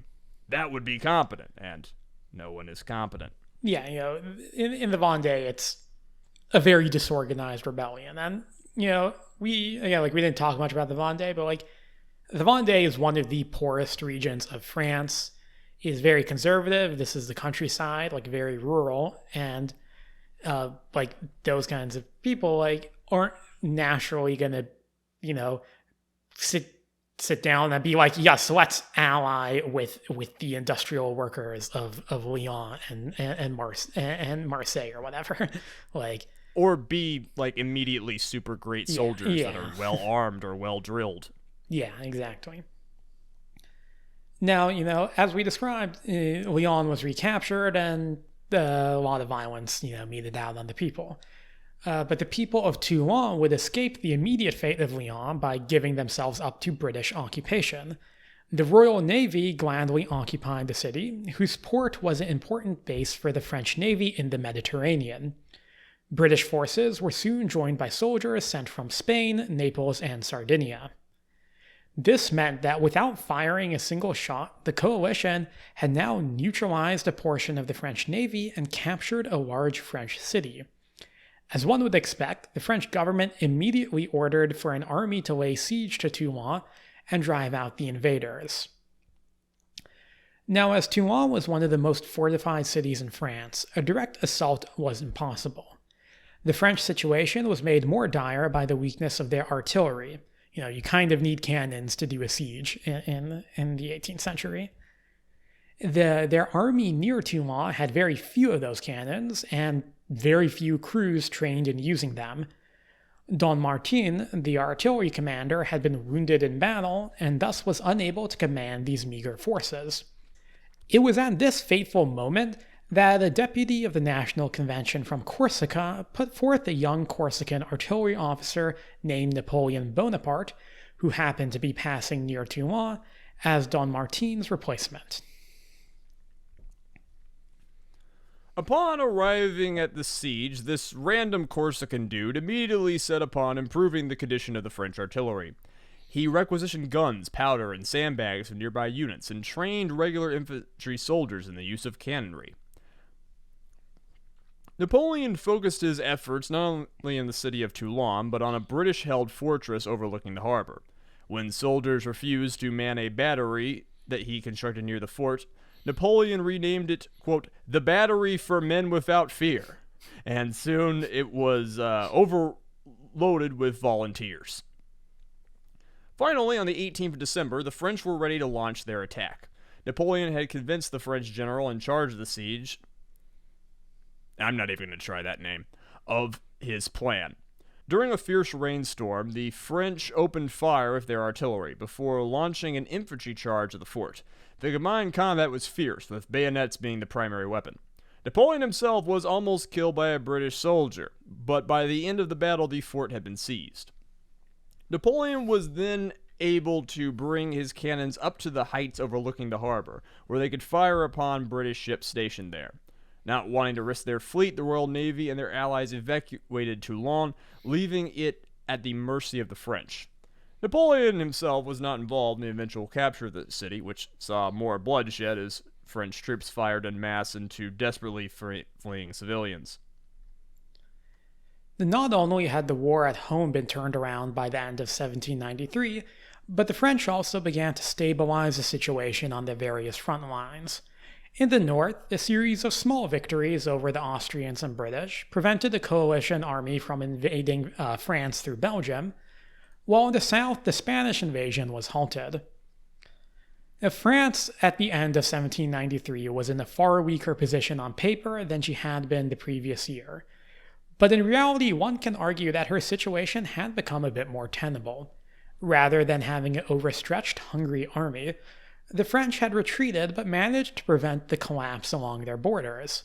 Internal unrest had been put down in most of the country, though the war in the Vendée would continue to rage on. Finally, while the new recruits raised via the levée en masse had not played a major role in the fighting in 1793, they looked poised to strengthen the French army going into the following year.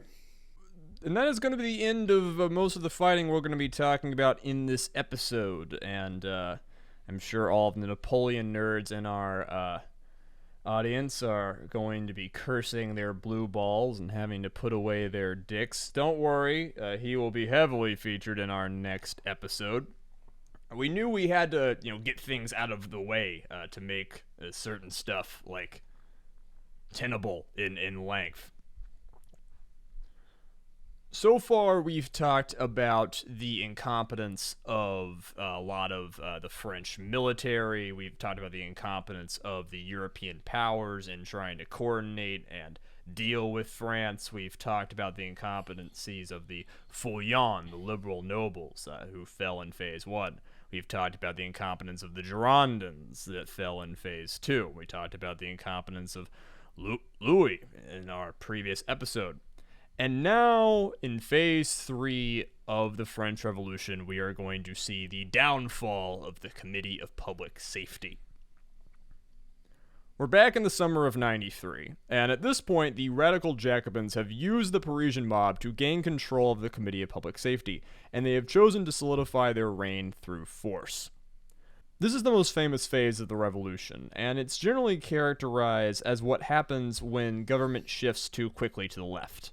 Historians will say that conservatives, then liberals, then moderate voices were purged from the political process, and that all that was left were radicals screeching for blood. I don't necessarily speak for Jay, but in my view, this is a childish portrayal of events. It is true that the right wing of France had been forced out again and again. That is what Phase 1 and 2 were about. But their downfall had come amongst a country in chaos and a government who could not control or provide for the people, just basically could not function. And instead of viewing Phase 3 as a period of political crazies run amok, it's much more useful to see this as potential dictators cementing their control over a nation in crisis.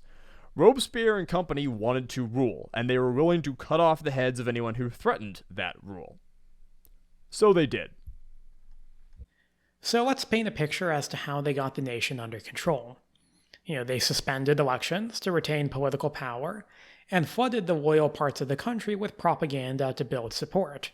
This ranged from patriotic parades to slanted newspapers.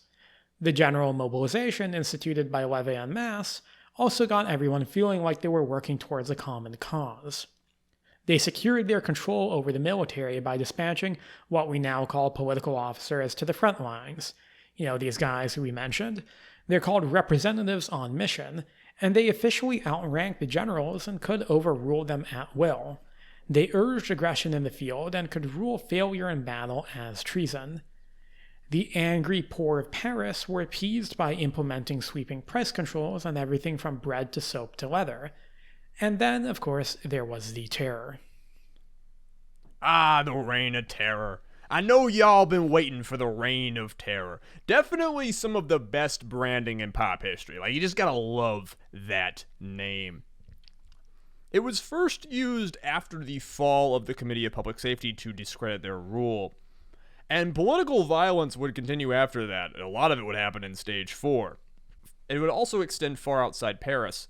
Indeed, if you look up the technical historical definition of the Terror or the Great Terror, you'll probably find only 16,000 victims, and most of that in Paris. And I find that pretty silly. This is partially because like after Robespierre gets out of power, like the new people in charge will say everything that guy did, we're gonna call that the Terror, and the Terror was bad. And like literally the name Reign of Terror was mostly like a posthumous label to discredit this phase of the revolution. You know, for obvious reasons, this phase of the revolution is pretty fucking bad. But I'd rather like kind of just talk about like all political violence in France going on at the time, because I don't really see the need to sort it into different categories. Like a lot of people are getting killed, and you know, we shouldn't just care about the dead in Paris.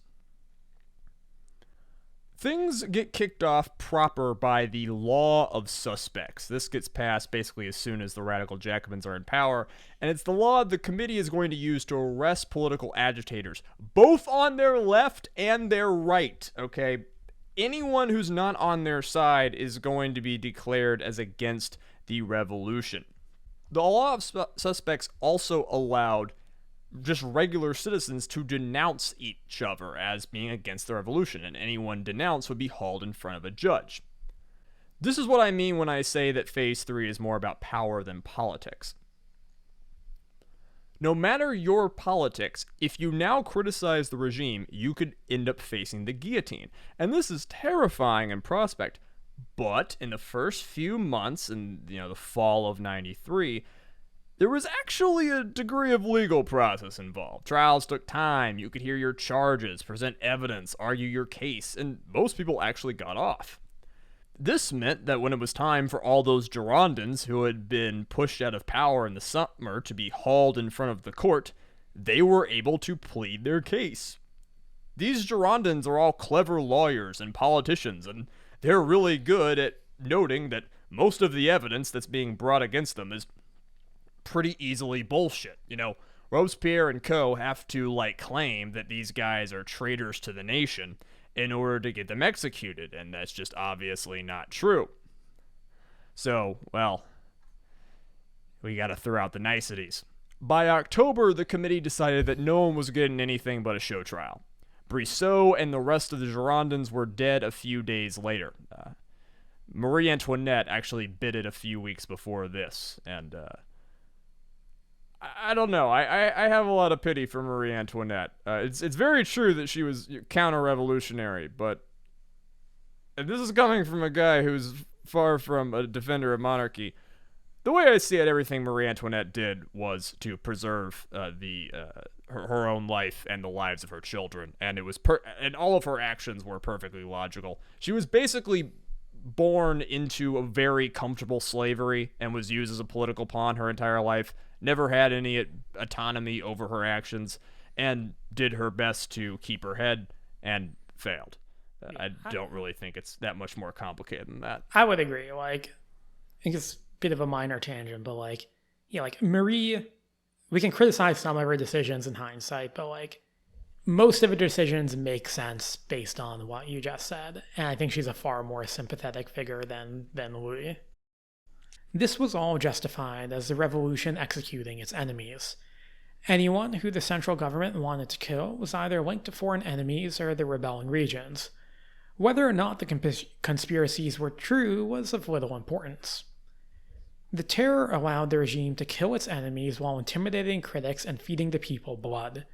The committee planned to tell the people who their enemies were and to slay them. That way their own heads stayed off the pikes. The terror continued into 94, and while it's not usually included as a part of the terror proper, the bulk of the killings took place in the formerly rebellious provinces. Once the Vendée was beaten into submission and cities like Lyon and Toulon were conquered by the central government, they're not exactly in the mood for reconciliation. Deputies on mission were sent to dole out justice. At least 20,000 were killed in the Vendée, and cities such as Lyon were punished through mass executions. We'll spare you most of the grisly details, but creative agents of the state used everything from cannon fire to mass drownings. Jay, you actually did more research into this than I thought you would. You want to go into a little, actually, more detail about some of the things that would happen in the provinces? We're talking about thousands upon thousands of people being killed in these cities. Like, Yeah. deputies on mission would be sent to these cities and, like, being told, raise every house of the ground, change the name of the city to, like, the liberated city. Let no one forget what happened here. Like, the Committee of Public Safety ordered people to do war crimes. Yeah, very much so. And like, you know, in Nantes, it would become kind of infamous, and that the local Jacobin leader, or I should say, like the guy sent to be the leader, more or less just ordered anybody he suspected of being counter-revolutionary drowned in the river, and over 4,000 people, many of them women and children, would just be thrown into the river and drowned. Yeah, and the way they did this was they just tied a bunch of people up, threw them on a barge, and then just sank the barge. Yeah.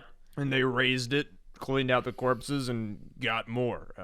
What's worse about it is a lot of it varied heavily on who was sent to your town and what their whims were. There was no law to this. There was no systematizedness to this. It was really just what people felt like. Yeah. And like a lot of like the killings in the Vendée probably just remain undocumented because, again, we're talking about the poorest region of France. And the Vendée is a little bit of a political flashpoint in France to this day. Like, alt-right weirdos will sometimes be like, they'll champion the cause of Vendée because, obviously, left-wing violence. And people will point out that during these rebellions, there are a lot of war crimes committed by the rebels. Like, they also would kill people who they viewed as being revolutionary. Yeah, it's Civil War shit. Yeah, but it's not completely one-sided. But yeah, it is very much, in my view, just a massive amount of state violence being meted out by the Jacobin government on their own people.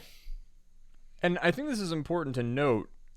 When you look at history, what happens in the rebelling cities and the Vendée is, unfortunately, very normal conduct for the end of a civil war. Then you have the terror, and it's also very normal these days for a new dictatorial government to begin with a bunch of purges and killings of its enemies. What will make the terror in France more unique is that it will continue after the Civil War is over and after the government has fully instituted its control. By the spring of 94, a lot of people were suggesting that the terror should end because it just wasn't necessary anymore. But it was only getting started. From here, Robespierre would use the extra-legal authority of the terror to secure his personal rule. He set about finding ways to arrest anyone who was a threat to him. Some enemies were arrested for legitimate government corruption or treason. Others were linked to those conspiracies by fabricated evidence. In March, the terror claimed the life of Georges Danton, who Robespierre had overthrown the government with in 1792. Next were those who suggested the terror be slowed. After that, Robespierre targeted those as he saw as being too far fervent in their revolutionary zeal. By the summer, he had declared all political factions to be subversive, a great way to get rid of the factions he disliked. In June of 94, the violence reached its zenith on the top of the mountain. After his death, Maximilien François-Marie Isidore de Robespierre would cast a shadow over world history.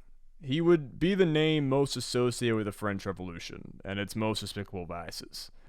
But he was a figure wrapped in a complicated story, and just as the French Revolution is oversimplified in most histories, so is Robespierre. But also, part of the man is legitimately enigmatic. I went back and forth a lot while researching this dude. Robespierre was around from the start of the revolution. We have a lot of his writings and more of his speeches. His positions changed with the Overton window of France. He was always radical, generally campaigned for the good of the people. He made sure there was always someone on his left to make him seem reasonable. And if you read his positions, he often was really reasonable. He was an early opponent of the active versus passive citizen distinction. He opposed War of Austria. And for much of his career, he even fought against the death penalty. At times, he reined in the most extreme aspects of the revolution, especially in regards to dechristianization. We didn't go into it heavily, but there was a whole lot of desire to destroy all churches and kill all priests, no matter whether or not they had taken the civic oath or not, by certain revolutionaries. And Robespierre cut their heads off because he thought he couldn't control them. Again, this was not necessarily fully about left or right. This is about cementing power. But before all of this, his takes were often measured in nuance, and I'm sure over time, as 91 went to 92, Robespierre began to believe that he was just more level-headed than anyone else in the room, that only he knew best. And then he watched 3 successive governments fail, and only his own would crush opposition and secure the war front. Only his own would succeed. And I kind of wonder if maybe after he killed Danton, maybe in April of 94, if Robespierre had set the terror down and ended things, after the Hébertists had been killed, after the anti-radicals had been killed, I wonder if he had sat things down in April, if he could have remained in power. And I kind of actually think he could have. But Robespierre could never be secure. He was never satisfied. Many view this man as a cutthroat snake who betrayed all of his allies and wielded the government against everybody in the order most convenient to him. And he has to have known that many of the executions he pushed for were bullshit. But at a certain point of accusing everyone of corruption and treason, I think Robespierre began to believe a few of those plots that he claimed were against the government. In the summer of 94, he grew increasingly paranoid and obsessed with personal virtue. Only a virtuous person deserved liberty. Only a virtuous government could legitimately rule. And as June rolled on, Robespierre began to see himself as the only virtuous person in whatever room he was in. In June, he declared new rules of the terror. Acts like fermenting disagreement and being insufficiently patriotic were now illegal, and citizens had to accuse each other to avoid being suspect. Prisons of Paris began being emptied out. Now trials would consist mostly of charges read and guilty verdicts delivered. Dozens were killed each day. Catholic priests, minor nobles, common criminals, unfortunate political appointees, anyone he saw as a threat. The only pause of the executions was for Robespierre to throw a grand parade in Paris where he declared the new church of the Supreme Being, with himself at its head. And I've been making him sound like a singular dictatorial figure, but that's only to make it simple. Obviously, Robespierre is working on a committee. He has allies, and he always had plenty of allies. He was always part of a faction.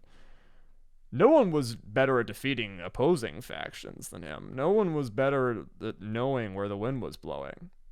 But as 92 gave way to 93, gave way to 94, Robespierre went from representing a faction to a faction of a faction to a faction of a faction of a faction, until the only people who were left were the ones who realized that they were next on the chopping block. On July 26th of 1794, Robespierre went to what was left of the National Convention and declared that he had a new list of those amongst them who were traitors to the Republic. Robespierre would be defied as the other members of the National Convention moved against him before he could kill any more of their ranks. After a series of screaming match legislative sessions, riots in the streets, and battles between opposing factions of the National Guard, Robespierre was arrested and given just as much of a trial as he'd given others. On July 28th, he and around 100 of his allies were executed. This took place in what the new revolutionary calendar labeled as the month of Thermidor, and history knows it as the Thermidorian Reaction, ending Phase 3 of the revolution. The War of the First Coalition was a wrench thrown into the French Revolution. War fever swept new factions into power, and the strains and early defeats of the war provided the fuel for the Second Revolution of 92. The terror kicked off as France was facing wars on many fronts, but then continued. It was a solution to a crisis that then became a crisis in its own. It began to end political instability, but soon began to cause it. Violence was unleashed by the trodden down people of France, and it was then channeled by despots who thought they knew better than anyone else. The lesson for all of us is that once violence gets out of the bottle, it rarely leads to any more of the same, because no one is competent. And that's like 60% of the French Revolution and like 30% of the War of the First Coalition. Damn, Jay, I'm actually surprised this only took us like 2.5 hours to record. I thought we would be here a lot longer. Maybe we shouldn't fear these mega episodes. Yeah. You know, it is interesting to me because I think that I have a belief that your sympathy should always lie in the people with the least amount of power. And the fact of the matter is that all of these governments weren't good for the people of France. And I think that if your politics have any degree of adultness in them, you will recognize parts of the French Revolution that you agree with, parts that you disagree with, parts where you think were bloody and ugly but ultimately necessary and well-intentioned, and parts that you think were bloody and unnecessary for reasons that were purely political or were mad. Robespierre is often called a madman. He's often does things that kind of look mad, and I think he kind of got there in the end. I do think he began to believe a lot of his own paranoia, his own accusations. It's really interesting to kind of wonder, like, what was him just stabbing people in the back, and what was him legitimately working himself into a fervor? Because by the end, he was beginning to really act irrationally. Yeah, and Robespierre is kind of scapegoated by a lot of the people who remained in government. I mean, we didn't talk about him, but one of the members of the committee was a guy named Lazare Carnot, and Carnot is one of the many people who, Carnot, Marat, I understand French Revolution nerds who are going to come to me. I understand I cut out a lot of people. I was trying to make this fun. Yeah, like Carnot is, on a personal level, I think he's kind of an asshole. I mean, there's a French general named Jourdan who wins a pretty impressive victory over the Austrians, and Carnot basically steals all the credit and tries to have Jourdan executed. I guess this was early on, like in the Reign of Terror, so like it didn't happen. But like he's also responsible for doing a lot of the work to organize France's military. That's something which we'll see more, the fruits of that labor in the next episode. Like he does a lot of good work, and he also stands by the Reign of Terror and by Robespierre before just denouncing him afterwards and being like, oh yeah, like it wasn't me. So yeah, and there's other people killed in the Thermidorian reaction. Couthon, Saint-Just, Dumas. Like Robespierre was not acting alone. But yeah, what's cool to me is like you have these sort of twin incidents of like the enigma of Robespierre combined with the enigma of Phase 3, this Reign of Terror. Like it was, the French Revolution. If you stop thinking of it as special, when civil wars end, there are war crimes done. And when a new regime has to take power during war, they kill people and do purges to solidify their rule. That has happened dozens upon dozens of times in the 20th and 21st and 19th centuries. One of the reasons the French Revolution will horrify everyone is because it's a slice of the 20th century dropped into the 1700s, right? And in many ways, it is a predictor of things to come. And I don't think you can fully condemn it. Obviously, you can say it's all unfortunate. Obviously, you can all say it's all horrible. But I think everyone of every political stripe has to grapple with things in the French Revolution and grapple with like the realities on the ground and the necessity of the moment, and also with how violence got out of hand. It inspired more violence, and it created a climate where shit was normalized. Yeah, like I think one of the quotes which I do like about the French Revolution is by Mark Twain, where he said, "If we really think about it, there were two reigns of terror. In one, people were murdered in hot and passionate violence. In the other, they died because people were heartless and did not care. One reign of terror lasted a few months.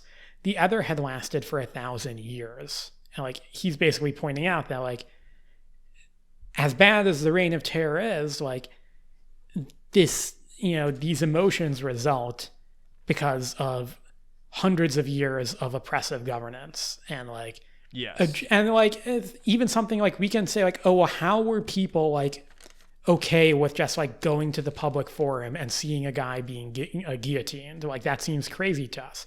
I mean, one, it happens like in many countries throughout history, but two, like public executions were a thing that the Ancien regime did. Did they do as many of them in that short a period of time? No. But there are things which happened, like they would execute people publicly. And if you're used to seeing maybe one or two of those per year for most of your life, then sure, why not have, 20 in a year or 20 in a month? Like it's not as much out of nowhere as it would be like, in our society today. And that's something which like to keep in mind where like this violence doesn't come from, nothing. Like my personal political inclinations, I say, are probably less revolutionary than yours. And one of them is because I view stuff like this as kind of a cautionary tale. But I'll also recognize how, like, the end of the day, most of this violence is, fundamentally a result of a poor governance system that had gone on for too long and failed to fix itself. Yeah.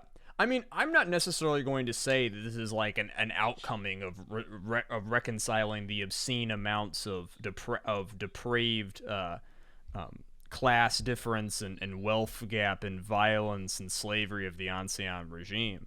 But to me, like, the thing that I scream at everyone for forgetting is that France could barely keep people fed in these years. And we always want to talk about like human beings taking human actions. We want to think that humans are in the driver's seat.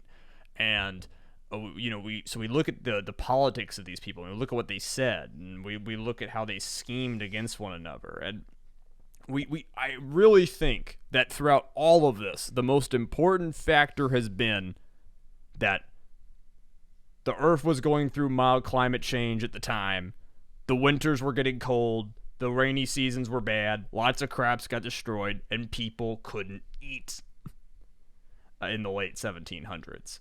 And without that factor, I think this all looks incredibly different. Ultimately, if you're going to have a state, you gotta keep people fed. Yeah.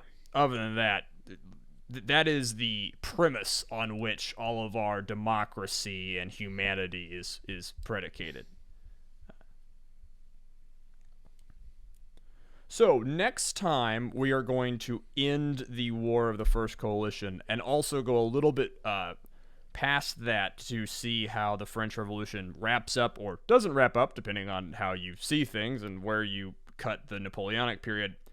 But that will be all for us today. Remember, if you want to ask questions, you can either do so in the YouTube comment section or by reaching out to us at nooneincompetent@gmail.com. I have been Azalea. You can find me on Twitter at Azalea Wyatt, and you can find my beautiful co-host Jay on Twitter at JHarrys48. That's all linked in the description. Our music is done by the legendary Sam Bryce. We urge you very greatly to rate and review us, especially if you're on Apple Podcasts. Please leave us a review. We appreciate that very much. And we hope to see you in 2 weeks for the next episode. Bye-bye, folks. Jay, say bye. Bye. Ay.